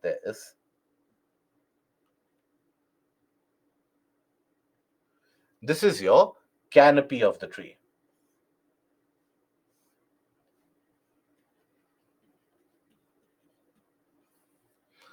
right? Generally, you will find wider canopy cover in the areas around, for example, the evergreen forest, moist deciduous, semi evergreen forest, where you will have very significantly larger canopy, right? But when you talk about the montane forest, for example, in the upper elevations of the montane forest, you will find the presence of conical forests. Conical forest, in the sense conifers which are present, they are also referred to as conical forest. And these conifers, they have a significant amount of needle shaped leaves. Needle shaped leaves, and the shape of it is because so that they can basically withstand the heavy amount of snowfall experienced during the winter season, right? Otherwise, if there is heavy amount of snowfall happening in this kind of a tree type, the branches will fall off, the leaves will fall off. That is why, in order to adapt to the heavy snowfall areas, conifers, for example, cheer pine, etc., you'll find needle shaped leaves, so that all the snow simply falls off. And also the shape is conical, so that all the snow accumulates in the lower region, so that center of mass is maintained. Okay. Now we come across to the littoral and swamp forest. Now, littoral and swamp forest, these are generally found across the coastal areas and across also large inland lakes, for example, Sambar Lake, and also across large reservoirs, for example, Hirakud Dam, Vular Lake in the region of Jammu Kashmir, Sambar Lake in Rajasthan. All these areas, you'll find the presence of littoral and swamp, along with the coastline and the island territories, obviously. Right? So, in many parts, for example, mangrove vegetation in many areas are also going to come into this category of littoral and swamp forest. So, here, if you take a look at it of the regions, mangroves you will study in significantly greater detail in the portion of environment and ecology. Okay. So here coastal states. And in the coastal area, the amount of rainfall is very high, isn't it? Amount of rainfall in the coastal areas is oftentimes in the range of sometimes it is also 50 centimeters, sometimes it can even be 400, 500 centimeters. So that is why in the coastal areas you will find wide variety of dense vegetation across the coastline. Then the islands,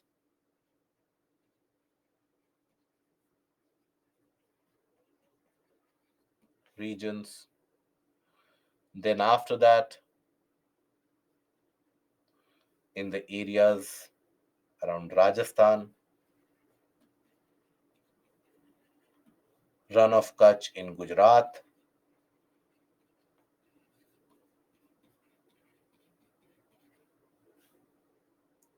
even in the region of Jammu Kashmir.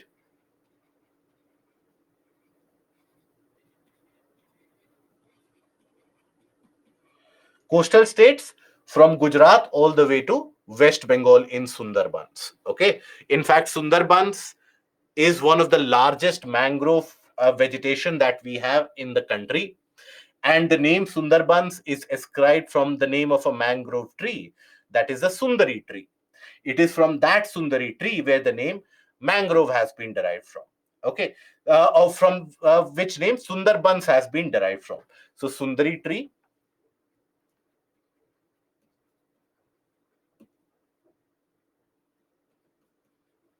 it is from that name Sundarbans.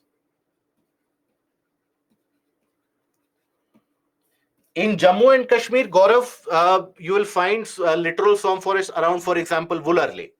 That is an area where you will find that. Right. In many of the larger lakes, also you'll find some small deposits and islands in between. There also you'll find very plush vegetation. That also is of the category of littoral and swamp. Understand, littoral and swamp basically means it will grow in those areas where there is oversaturation of water. Water is not present in scarcity, it is overtly saturated. So the trees need to be able to grow even in submerged conditions such as mangroves. And when you talk about tidal vegetation in many of the areas, there is a tidal variation also in many of the areas. Across the fresh water also, if it is oversaturated in the soil, there also it has to grow. So those are the various different regions where you will find these littoral and swamp forests to be growing. Okay. Now, Himadri, Western Himalayas, higher latitude, hence lower rainfall from southwest to western. Very good, Himadri. I like the approach. Good. Satyanarayan. Tree line is western due to altitude and temperature due to in eastern Himalayas is due to good. Good. Now we come to the portion of status of forest in India and the state of forest report.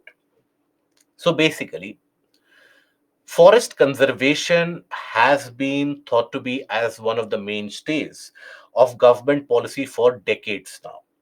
Now, yes, you had the India Forest Act passed way back in 1927, but at that point of time, the purpose of the Forest Act of 1927 was basically deny the Indians access to the forested areas, because we Indians, we were thought to be the ones who are going to cut these forests. Think about the irony of it. Historically, the civilization which has worshipped, not only cherished, but worshipped the forest, we were denied the rights and the access to the forest. And for that purpose, you had the Forest Act that if we will not go into that area, there won't be deforestation. It is a different matter altogether. That many of the Britishers, in order and under the direction and the aegis of the British rule, the amount of deforestation that India has experienced had not been experienced in many of the past centuries. But still, now in 1980, Forest Act was passed in order to bring about a legislation which could bring about conservation of forest, because the amount of deforestation carried out even in the later period of the British years, even in the era immediately after independence, the amount of deforestation carried out was humongous, was huge, right? So that is why Forest Conservation Act 1980 was passed.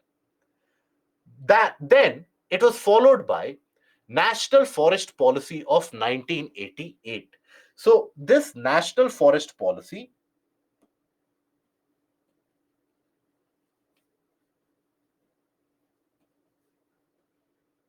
policy 1988. The aim of it was, there were many provisions. Policy generally indicates the larger direction that the governments will take. That is the policy, right? So here, that was the larger direction, but the crux of it was that across the country, we have to increase the area of the forest cover to take it to 33% of the geographical area of India should be under forest, right? To take the aerial coverage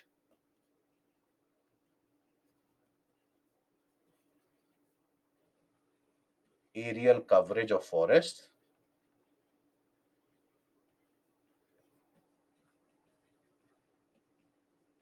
to 33% of geographical area. 33% of the geographical region. So that was the aim. Now, how do you measure it? That have we reached that 33% or whether we are falling short of it?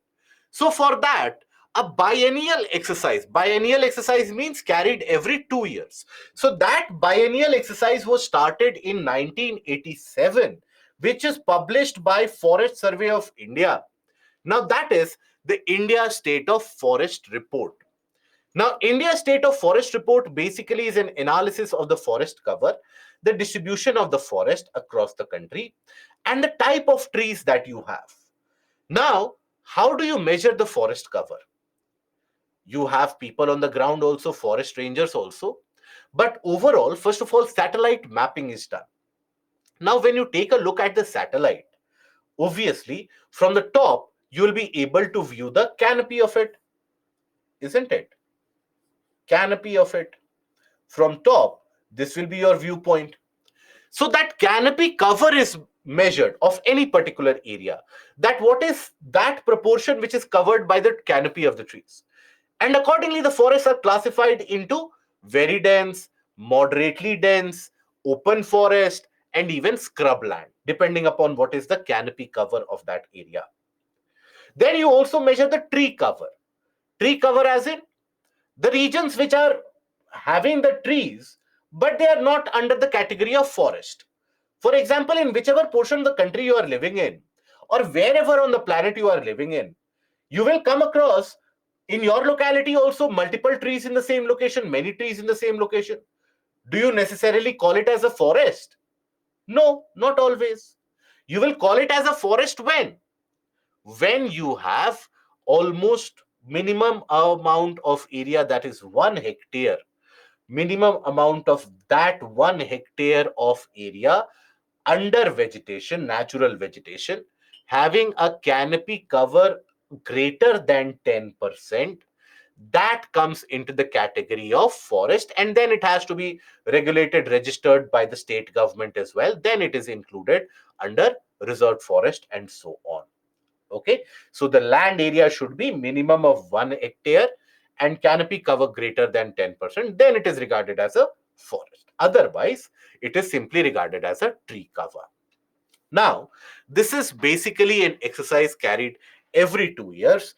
Now, the India State of Forest Report 2021 was the 17th report in the series. Another report is supposed to be generated later this year, that is in the next month or in early next year. That will be your State of Forest Report 2023. So for your next year examination, please keep an eye out for the State of Forest Report 2023. That will be very, very important. Okay. Uh, but how exactly to define forest boundary is not clear, and we can get sporadic bunches of trees. So generally you do it at a district level when you study it. So you do it at a district level, and then you observe the canopy cover in the vegetated area. For example, in that district, a district is regarded as a forested district or not, right? So here, for example, that is why you have designation when you appear for the forest examination, Indian Forest Services, which is a very good post to take. So in Indian Forest Services, when you go to, you are basically given the position after a couple of postings. You're given the position of DFO, just like you have district magistrate. Similarly, you have the district forest officer as well. So for every district, accordingly, you will measure the area of, so for example, in this region, you have the trees. So in this region, area greater than 1 hectare in this area, if the canopy cover is, let's suppose, greater than 10%, so this will be the forested parcel of land in that district. Accordingly, you will measure it out. Okay, so you break it down into various parts and then you measure the forested region. Now, just to show you the pattern, the trend about what to look forward when you are taking a look into the state of forest report. So here, this is the forest report of 2019, just to give you an idea or a reference point. So here, very dense vegetation, observe 3% of the land area is under very dense vegetation. Moderately dense vegetation, almost 9.3%, which is significantly large. Then 9.2% is open forest. So the total forest cover in the year of 2019 was 21.67, tree cover of 2.89. So that takes the total tree plus forest cover to 24.56%. This is the data that you have to be mindful of. Okay, that is the data that you have to take in mind. Then scrub vegetation 1.4%, and non-forested area is almost 76.9%. But this classification is done on the basis of very dense, moderately dense, open forest, and scrubland, depending upon what is the canopy cover. So if the canopy cover and the density is more than 70%, very dense vegetation. Between 40 to 70% of an area is covered by the canopy of the trees, that is moderately dense forest. If in an area only 10% or less of the, or around 40 to 10% is covered under the vegetation, that brings about open forest. So density of 10% to around 40%, if the canopy cover is in that range, open forest. If the canopy cover is less than 10%, it is not regarded as a forest. It is then regarded as a kind of a scrubland. So this is what you have as a kind of a scrubland. Okay. Now, in terms of area, here you have the top 5 states in terms of largest forest coverage. So, for example, Madhya Pradesh has the largest aerial coverage of forest, followed by Arunachal, Chhattisgarh, Odisha, Maharashtra. These are having a coverage of forest. And then, overall, in terms of percentage of that state under forest cover, Mizoram, almost 84.5% of the state is under forest cover. Arunachal, 79.3%, Meghalaya, Manipur, Nagaland, all these, they come under forest cover. Okay. Kola will just complete that, have a couple of questions for discussion, and then we will take a break. Don't worry. Selva, correct.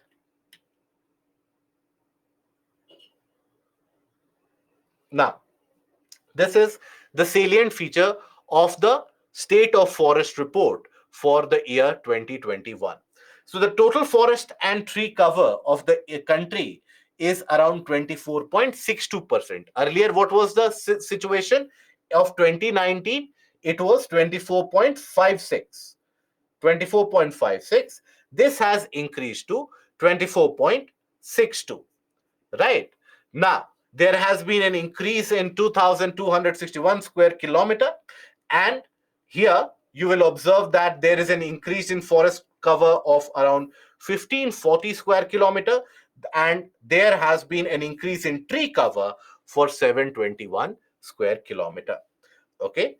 Now, Overall, after this, if you will observe, forest cover has increased, tree cover has increased, and the five states with the largest increase in the forest cover and the tree cover is Andhra Pradesh, Telangana, Odisha, Jharkhand, and Karnataka.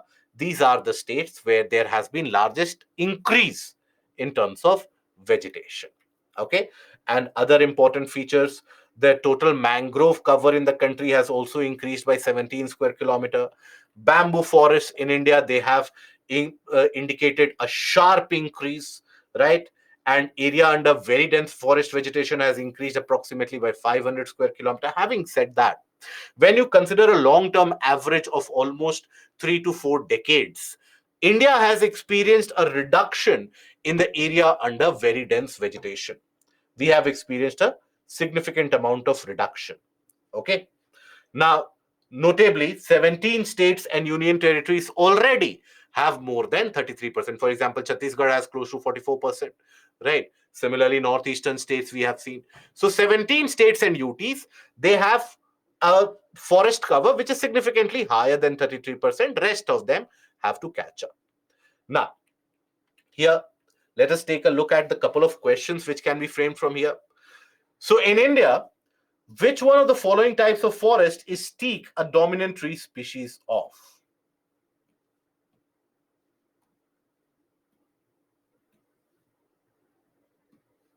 This should be simple. Correct. Yes. Shahid, Satish, Madhuri, Satyanarayan, Meera, Gaurav.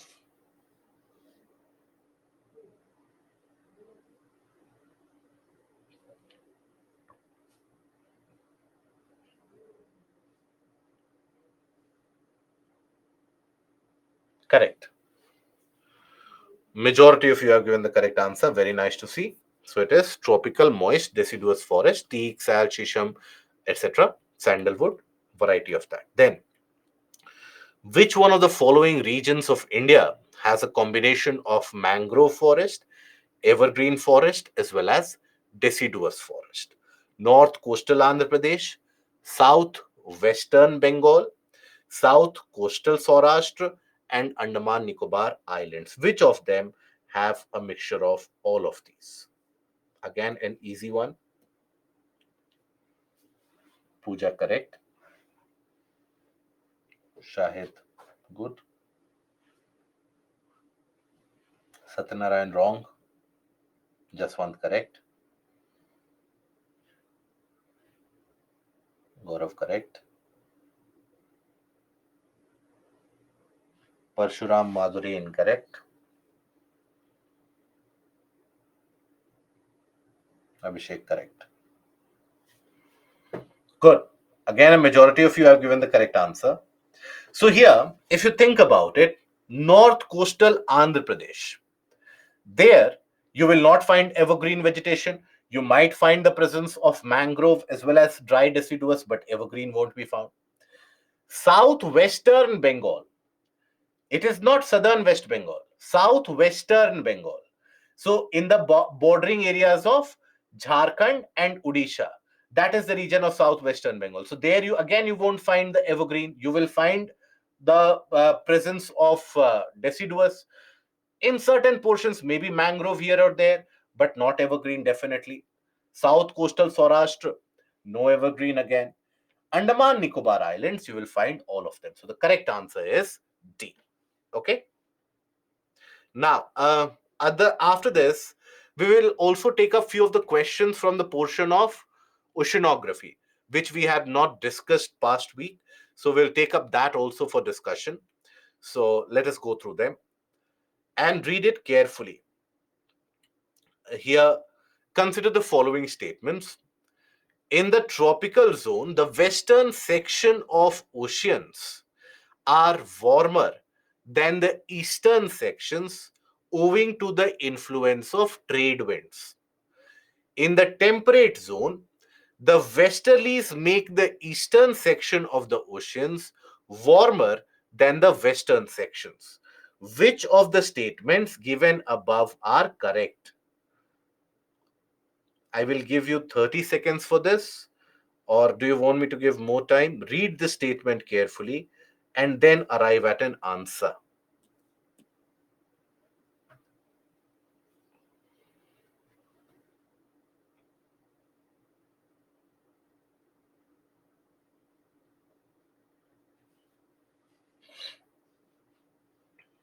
Jaswant incorrect. Shahid correct. Parshuram correct. Madhuri wrong. Satyanarayan Gaurav correct.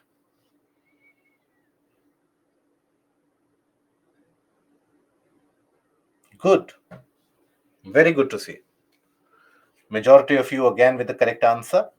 So here in the region, so here the answer is that, or the concept that you have to refer is the portion of downwelling.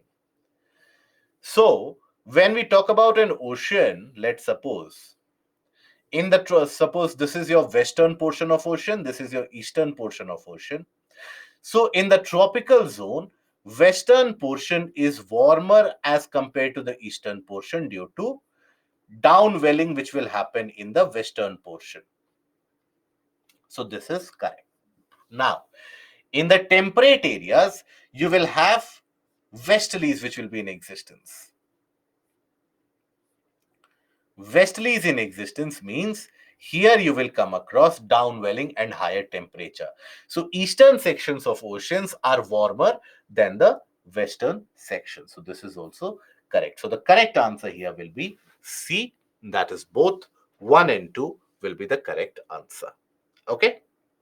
Now, the most important fishing grounds of the world are found in regions where warm and cold atmospheric currents meet. Rivers drain large amount of fresh water into the sea. I'll give you 15 seconds for this. Warm and cold ocean currents meet. Continental shelf is undulating. Correct, Pooja.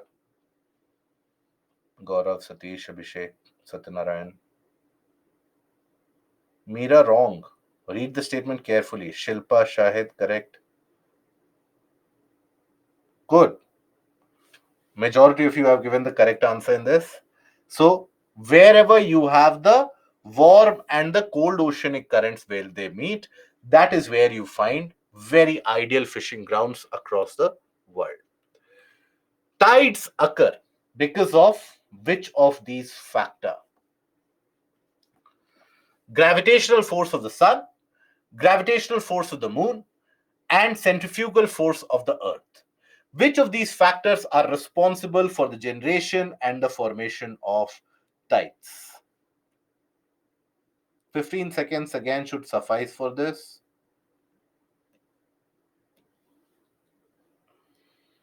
Correct. Pooja, Satish, Gaurav, all of you. Abhishek, wrong. Satyanarayan, correct. Good. So, gravitational force of the sun and the moon both are responsible for the formation of tides, and so is the centrifugal force of the planet Earth as it moves around the sun in its elliptical orbit. So you have 1, 2, and 3, all of them, they are responsible for the generation of tides. Okay. Then it is a question of environment ecology, but let us have the discussion for this. Consider the following statements.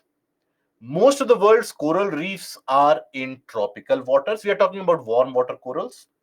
More than one third of the world's coral reefs are located in the territories of Australia, Indonesia, and Philippines. Coral reefs host far more animal phyla, as in animal species, than those hosted by the tropical rainforest. Which of these is or are correct? Apply your logic. If you get it correct, fair enough.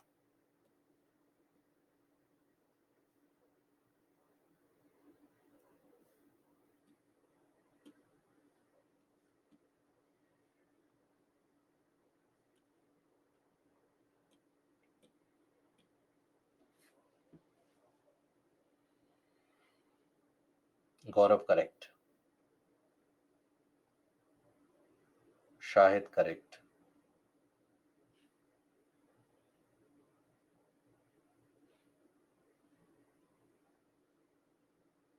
Silver, correct.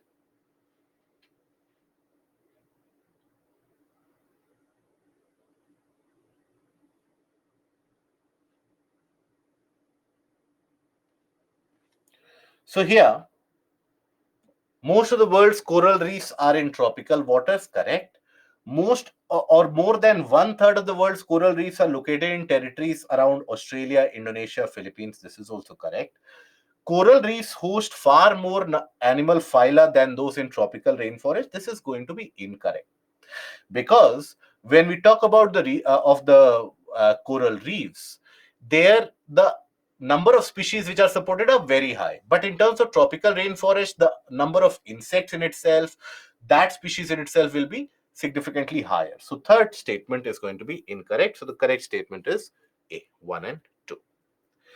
At one of the places in India, if you stand on the seashore and watch the sea, you will find that the sea water recedes from the shoreline a few kilometers and comes back to the shore twice a day. And you can actually walk on the sea floor when the water recedes. This unique phenomena is seen at which region? Bhavnagar, Bhimunipatnam, Chandipur, Nagpatnam. Correct.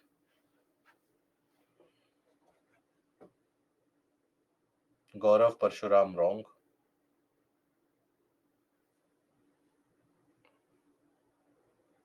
Rest of you are correct in this. Madhuri, wrong.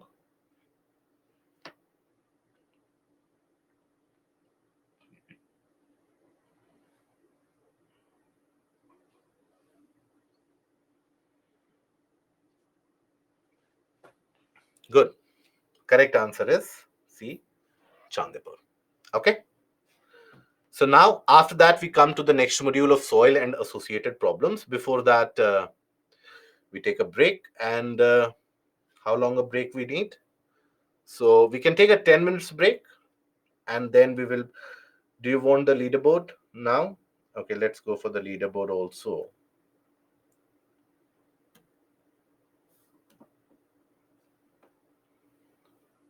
Devi, perfect. Gaurav, Shahid, Shilpa, Nikhil, Pooja, very good. And rest of you? Obviously, you will be improving when you revise more. And good. So all the expected names are there. Good. So let's take a break. And after that, we'll be back with soil and associated properties, and we'll continue after that.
A confirmation about the audio, please, guys. If the audio is clear and available, kindly confirm. Thank you. So now we shall be moving to the area of soil and the associated problems that we have to deal with when we talk about soil erosion, soil degradation, or desertification. So that is the portion that we are going to cover. Now, here, this portion also, just like the case of forest, this also in a way coincides with the area that you cover under environment and ecology in terms of desertification, what leads to desertification, etc. So, those areas you will study in greater detail in those portions. Having said that, from this area, it is relevant for your prelims, where regions or regional distribution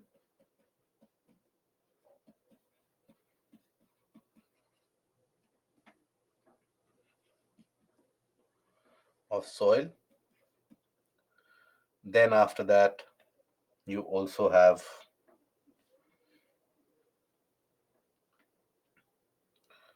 basic features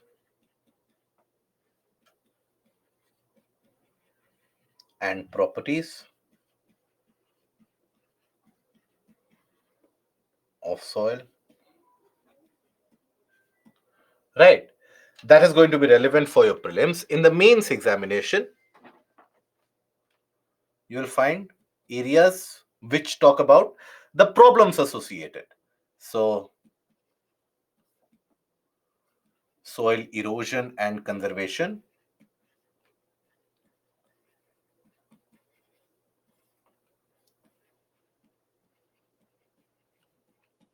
Then, after that, also soil degradation and desertification.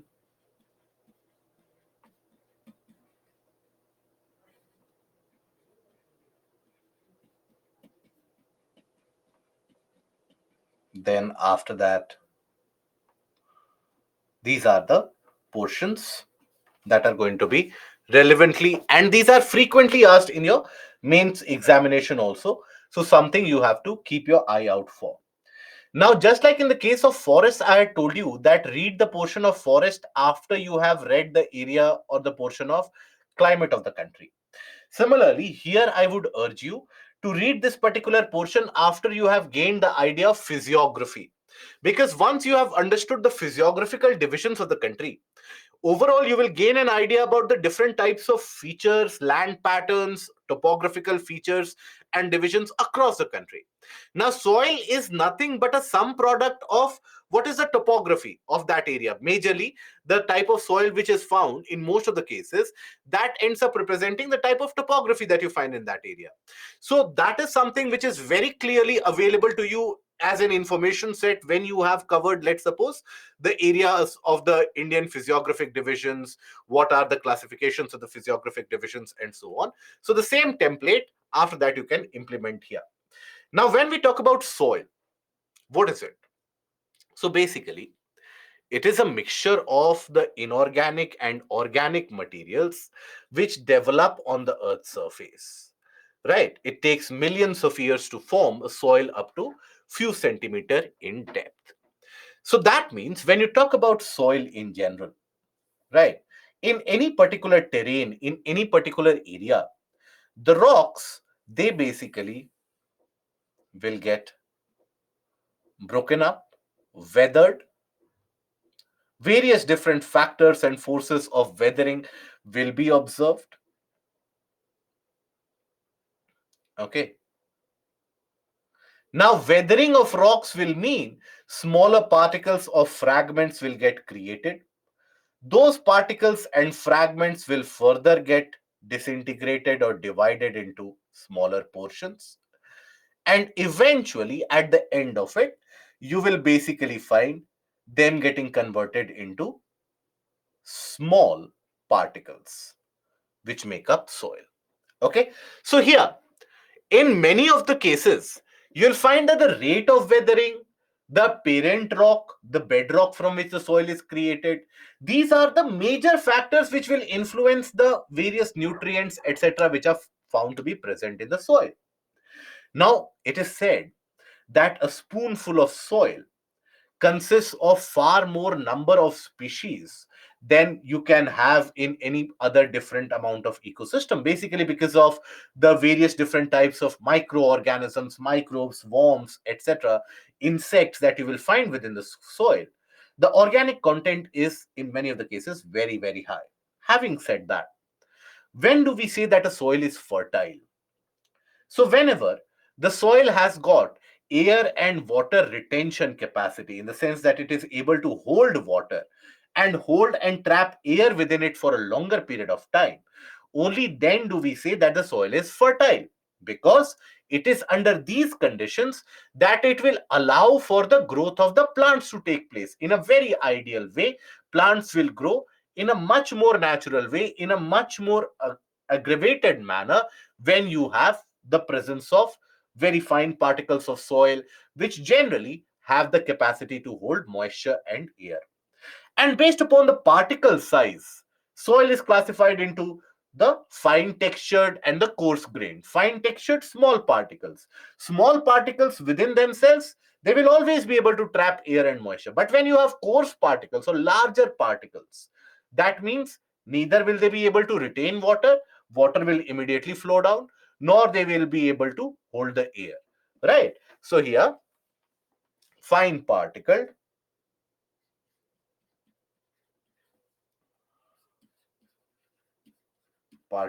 soil, it is considered to be more fertile. Why? Because of better moisture and air retention.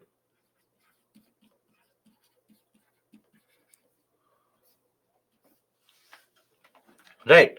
Generally, the amount of moisture and air that they can retain within them will be very, very high. That is why they are considered to be much more fertile. Okay.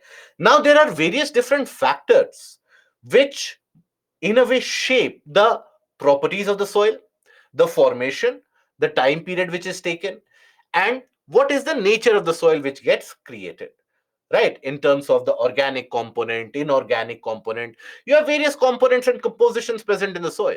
So that is basically determined by a wide variety of factors. So when we talk about the factors affecting the formation of soil, so parent rock or bedrock is a major factor. Now when we say parent rock or bedrock, what do we mean by that? So generally when you talk about the layers of the soil, so you will find that the layers of the soil, you have the bottommost as the unweathered parent bedrock. At one point of time, the entire region would have been covered only with the presence of rocks, no soil would have been present. The top portions would have gotten disintegrated or weathered over a period of thousands and millions of years. Right? Now that would have led to weathering and disintegration of the layers immediately lower than that also. That would have extended to the further lower layers also.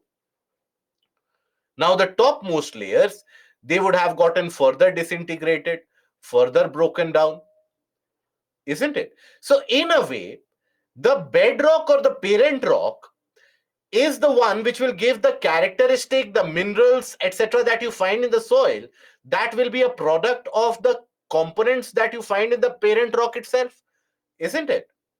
The components that you will find in the parent rock itself, and that will further get subbroken into the soil proportion. So this determines the mineral distribution, determines the minerals present and character,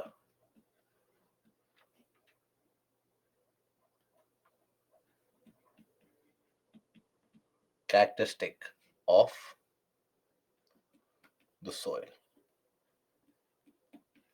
Example,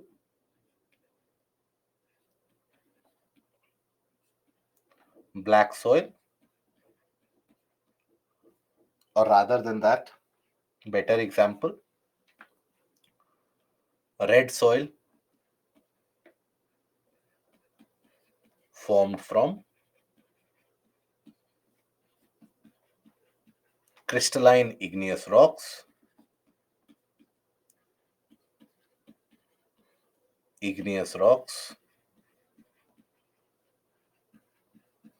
having iron. Then also, for example, flood basalt leads to the creation of black soil that we have seen in the region of Deccan Trap. You will observe the presence of black soil. So that characteristic is purely driven by the nature of the parent rock or the bedrock. Okay. Then the climate also. Now, climate in a way alters the rate at which the weathering process will happen, will unfold. Now, for example, if you have high amount of rainfall, greater fluctuation in summer and winter temperature, the rate of weathering will be significant, isn't it? So climate can many of the times accelerate as well as decelerate the time taken for the formation of the soil. So it alters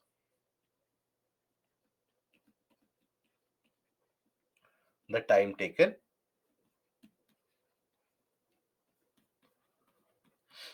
for soil formation.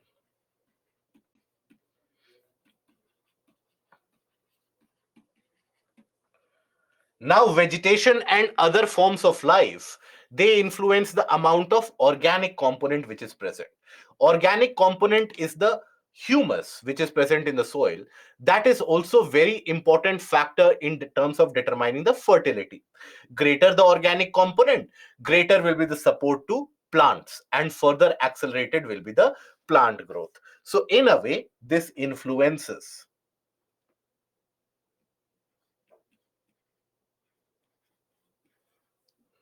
the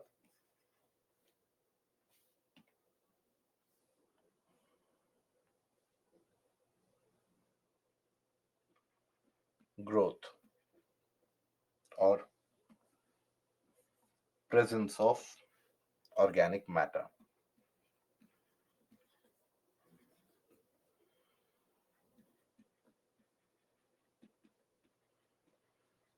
Kunal,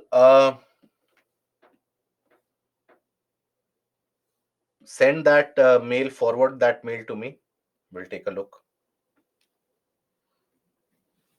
Then time, time taken for the formation of soil as well.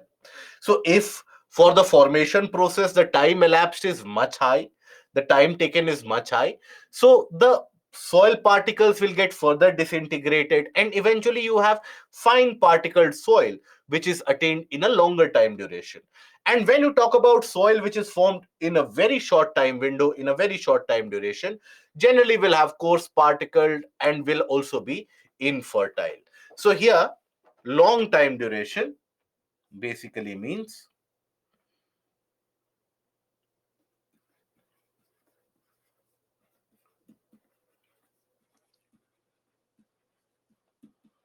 duration means fine particled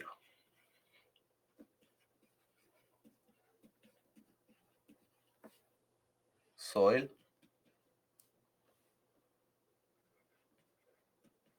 which is more fertile.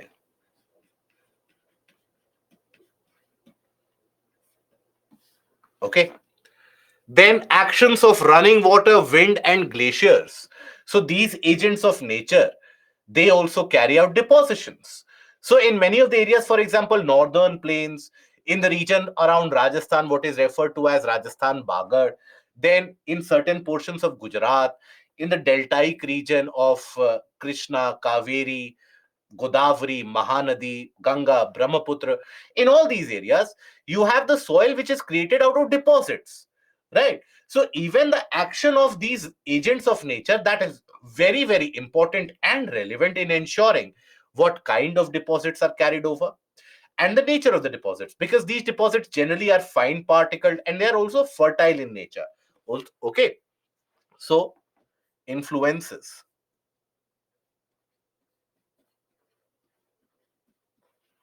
the deposits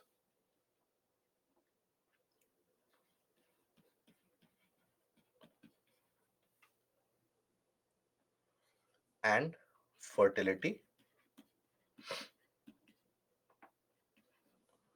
of soil. Okay. Then activities of decomposers. So when we talk about decomposers, so here the process of decomposition you will study in detail in the again in environment ecology. But when we talk about decomposers in general, so they also end up degrading the various amount of organic matter, and they also end up producing or enriching the soil with the organic content, right? So they also influence the organic content present in the soil. Influence the content of organic matter.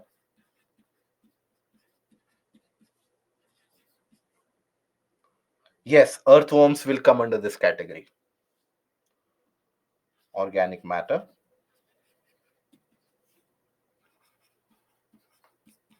present in the soil.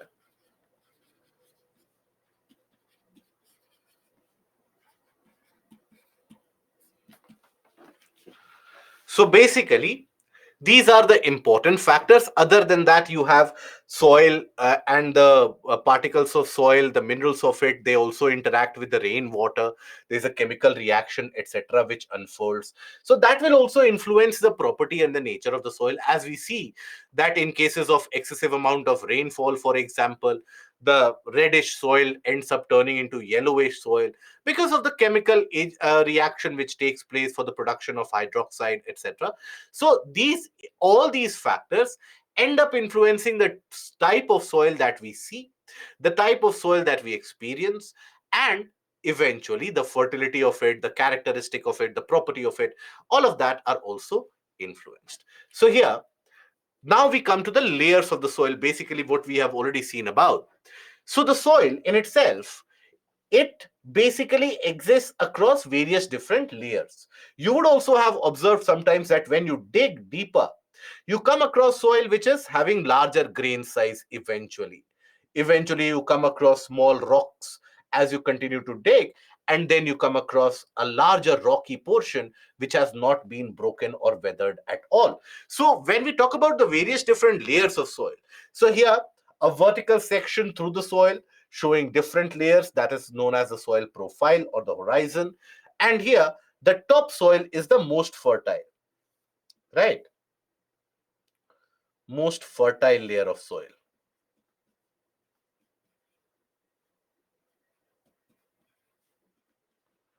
Layer of soil.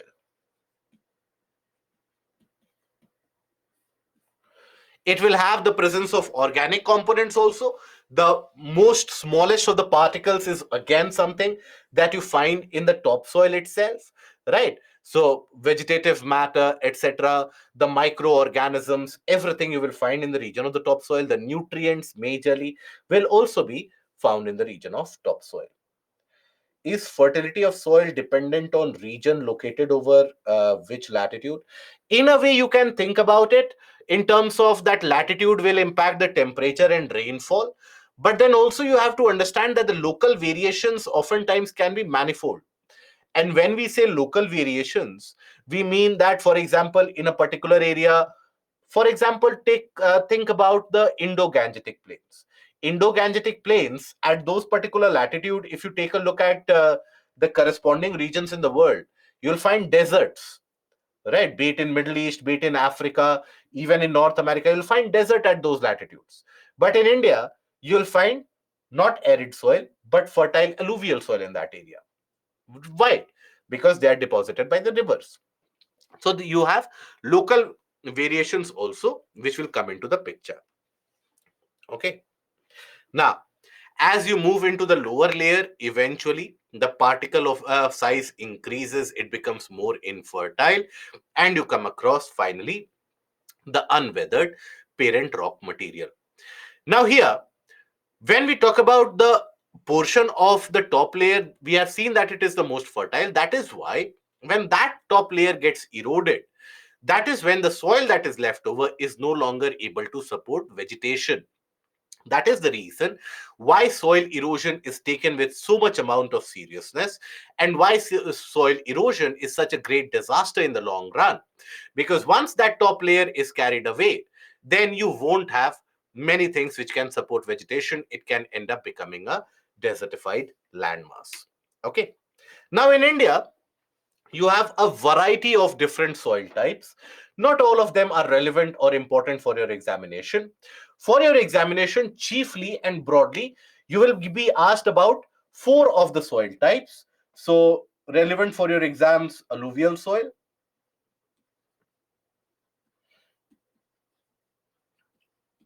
then black soil, then red and yellow soil,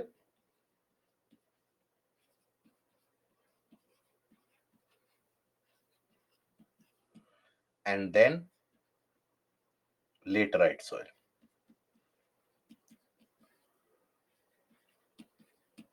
These are the portions which you should take a particular note of for being relevant for your examination. Okay. Other, the for example arid soil, for then mountain soil, etc., you can cover it in a very superficial manner also. But majority of the questions, if you look at the trend analysis for the past 20 years almost, questions, if they have been asked, they have been asked from this particular area only. Okay. Now India has got varied features, landforms, climatic conditions, so obviously the soil types will also end up varying. Now, fertility of the soil is judged by its ability to support plants, we have seen.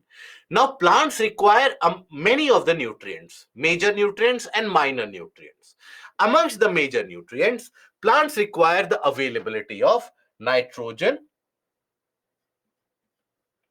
NPK. N stands for nitrogen,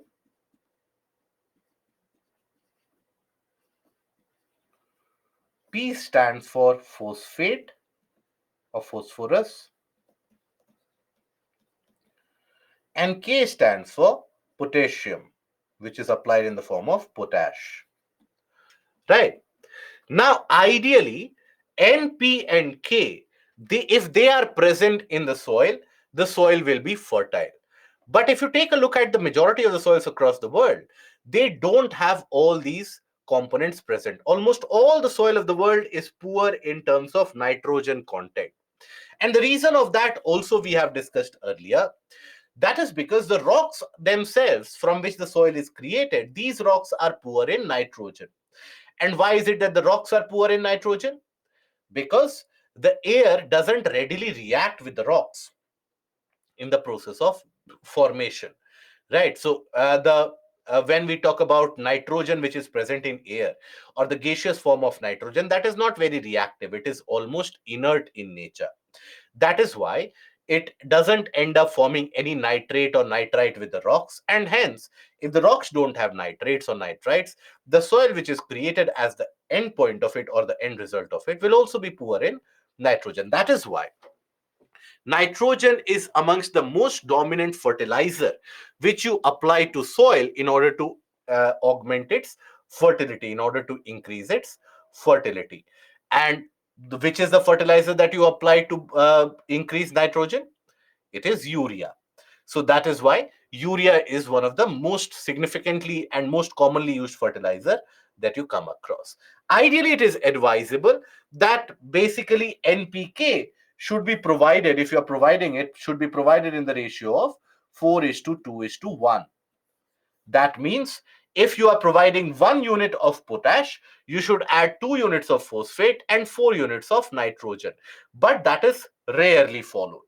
We know that in regions such as Punjab, you have the ratio as skewed as 36 is to 8 is to 1. Or even in Haryana, you have 27 is to 6 is to 1. So it is highly skewed because of cheap availability of urea, etc. That is why the farmers did end up applying it in a kind of an unsustainable manner, which rather than increasing the fertility makes the soil infertile and even saline in the long run. So let us take a look at the major types of soil and their property and also the regional spread. starting with the alluvial soil. Now, alluvial soil is a soil which is created out of deposits made by the rivers in general, the streams which flow.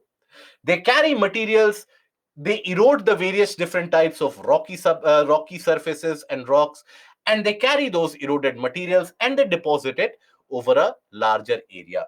So that is what ends up creating the alluvial soil. So wherever that depositional process will be observed or will be experienced, in those areas, alluvial soil will also be observed.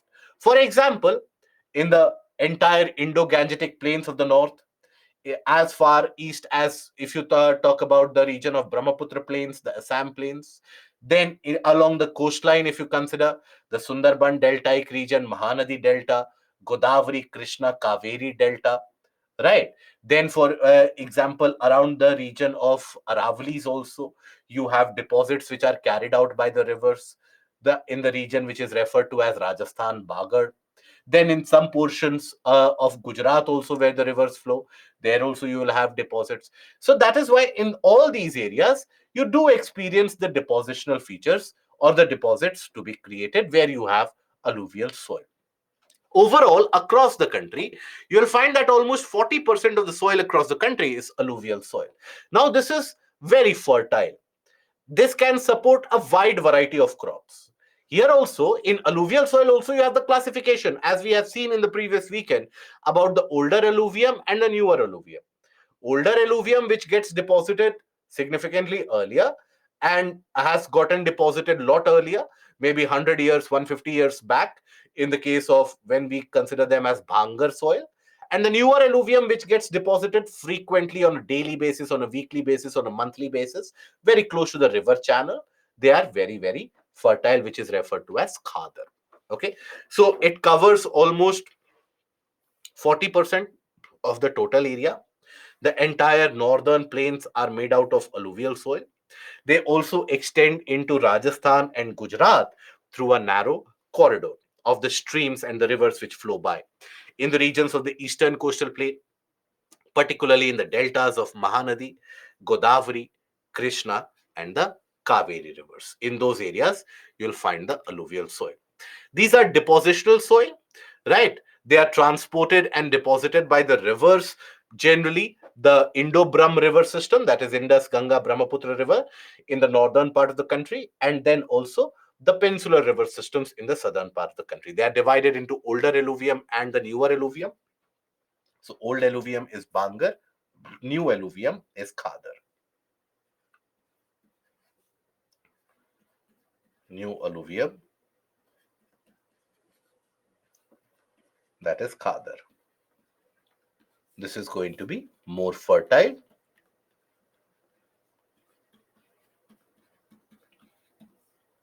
and fine grains of soil present. Okay, Bhangar, coarse grained, and basically will be able to support some of the crops such as maize, millets, sorghum. Only these kind of crops will be supported by older alluvium. Okay, they are rich in potash, phosphoric acid, and lime. But please don't memorize this. Please don't learn this, because chances are that you will end up in a way forgetting this. And even if the questions are asked, you can solve those questions by logic. Okay, so these are ideal for the growth of sugarcane, paddy, wheat, and other cereal and the pulse crops. And due to the high fertility regions of alluvial soil, they are basically intensively cultivated and are densely populated, because they are densely populated also. Okay, because here you will observe that it is so very fertile. Agriculture is the mainstay in almost all the areas where you will find alluvial soil across the world. Agriculture is one of the mainstay because of the rich productivity of that region, right? So in those areas, automatically more people will come over in order to exploit that economic opportunity. Then you have the black soil. Now when you talk about black soil, Now, this is formed from the disintegration and the decomposition of the flood basaltic lava. The flood basaltic lava, which you find in the region of Malwa Plateau and the Deccan Trap in India, now that gets disintegrated into the formation of black soil. Now, this is also what is known as the rigor soil. Now, this is ideal for the cultivation of cotton, because the ideal conditions in black soil, they are so very fine grained and they have the ability to retain moisture for a long period of time. If ever you would have seen or experienced black soil, you would have observed that they form small clumps around the droplets of water, right? The particles, they stick around, right? So that means they have an excellent ability to retain water. Now, during the summer season, sometimes what you will observe, that large cracks open up on the surface, allowing the percolation of air and oxygen even into the deeper layers of the soil. And that solves the purpose of plowing. When you carry out plowing activities or plowing rituals, what do? You upturn the soil. Why?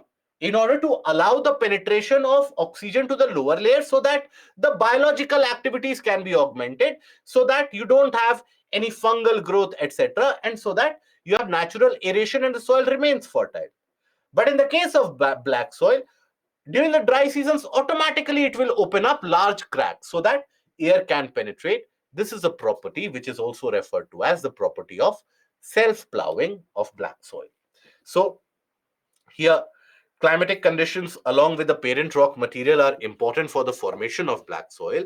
Here, you will observe that significantly it is able to retain moisture and for a longer period of time. That is why for a crop like cotton, you will observe that it is one of those crops which requires presence of moisture in the very initial stages of growth. After that, it can be dependent only on rainfall. Without irrigation also it can grow, and that can be possible generally in soil types which are able to retain moisture for long. Does not mean, however, that cotton is grown only in black soil. Please don't get that deduction. Ideally, in black soil, cotton can grow very easily, right? But cotton can grow well even in alluvial soil. For example, when you talk about the regions such as Andhra Pradesh, when you talk about the regions such as Punjab, when you talk about the regions in the adjoining area of Haryana, there also cotton is grown. But there, cotton is grown in alluvial soil, because alluvial soil is so fertile and you keep on providing moisture whenever it is required. So cotton will grow there also. But ideal conditions where naturally they will grow is black soil. Okay? Right? Gaurav, I hope that is understood. I live in Haryana. There, cotton is grown in alluvial soil. Yes, cotton is grown in alluvial soil regions in many parts of the country. That is a different matter altogether. Now, black soil is typical of the Deccan Trap region, also in the Malwa Plateau. And here, the plateaus of Maharashtra, Saurashtra, Malwa, Madhya Pradesh, and Chhattisgarh, even in the southeast direction in the region of the Godavari Krishna valleys in Telangana also, there also you will find the presence of this black soil. It is rich in CaCO3, calcium carbonate, magnesium, potash, and lime. But here, think about it. This soil ideally has been created by the disintegration of basaltic igneous rocks, flood basalt igneous rocks. Now, those igneous rocks, would they have the components of plants and animals in them? No. So that is why this soil is also going to be naturally poor in organic component. So organic component naturally is not present. In alluvial soil, however, the deposits will, in a way, ensure that organic components are to be found in sufficient quantity. Okay, that is something that you don't find in the case of black soil. Now, during the dry season, these soil, they develop wide cracks which help in proper aeration of the soil. Thus, there occurs a kind of a self-plowing. Because of this character of slow absorption and loss of moisture, the black soil retains moisture for a very long time, which helps the crops, especially The rain-fed crops. Rain-fed crops we will study later, dependent only on rainfall, for which irrigation is not required. Dependent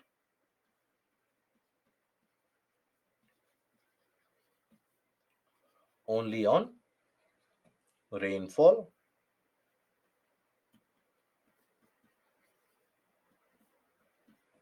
can grow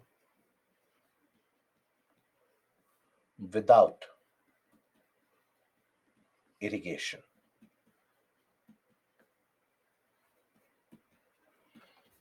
Okay. So that water retention ensures that the soil is able to sustain crops even during the dry season. Then we have the red and the yellow soil. So the red and the yellow soil, it develops basically on the crystalline igneous rocks and crystalline metamorphic rocks. In areas wherever these igneous and metamorphic rocks, they have substantial presence of iron in them, iron components in them, you'll find that red and yellow soil will develop over there. That color of red is because of the component or the presence of iron. Right. Now, in drier areas, they will appear to be red. But in areas where there is significant amount of rainfall, that iron gets converted into hydroxide form. And that is where the color changes from red to yellow. Okay. So in these areas where you have the crystalline, igneous and metamorphic rocks, in those areas, after weathering, you have the formation of red or yellow soil. Red in case the amount of rainfall is less, yellow soil in case the amount of rainfall is very high. If the amount of rainfall is very high, then you have the formation of hydroxides. Okay. So they develop on crystalline igneous rocks in areas of low rainfall in the eastern and southern part of the Deccan Plateau, and also along the Piedmont zone of the Western Ghats, that is, in the foothill regions of the Western Ghat. There also you'll find that. Now they are found in parts of Odisha and Chhattisgarh, and in the southern parts of Mid Ganga Plain also you'll find them. Okay. Now, here, the soil develops a reddish color. Why? Due to wide diffusion of iron in the crystalline, igneous, and metamorphic rocks. Yellow when it occurs in hydrated form. Hence, in areas of heavy rainfall, areas of heavy rains,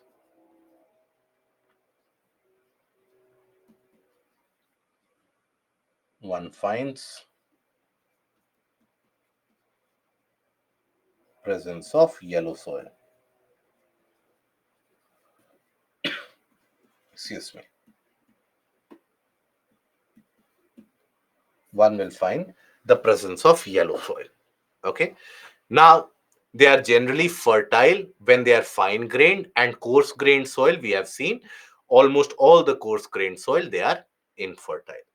They are poor in nitrogen, phosphorus, and organic compound also, because this soil is also created due to the disintegration of the igneous rocks, and igneous rocks themselves basically means the lack of fossil or organic compounds. Hence, they are poor in organic compound. Humus here refers to the presence of organic compounds. Of organic compounds.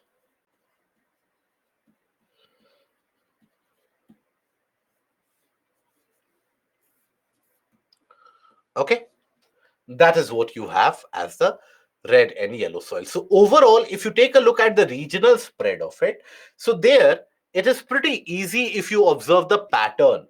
If you try to memorize or rote learn it, it will be very difficult. But if you observe the broader pattern or the trend, so you will observe that in the entire region where deposits are carried out, you'll find the presence of alluvial soil here also.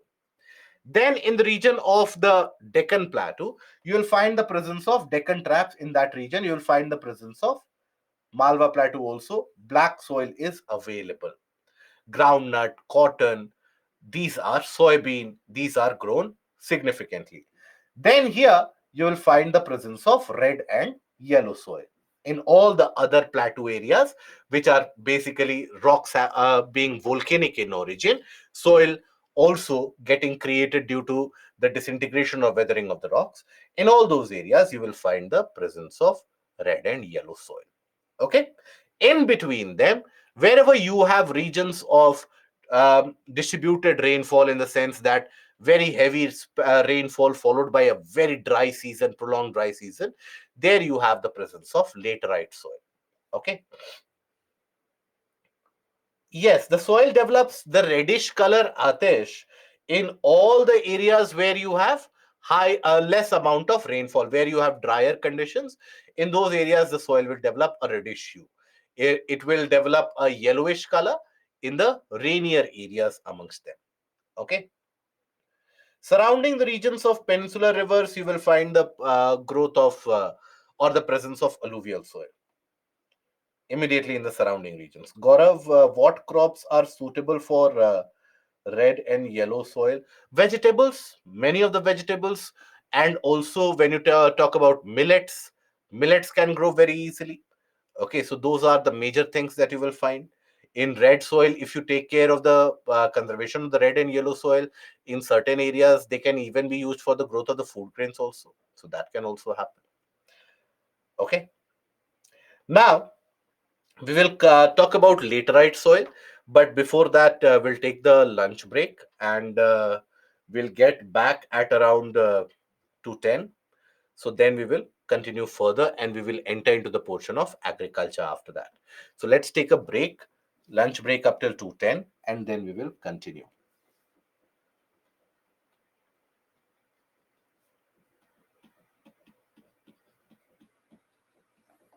Okay.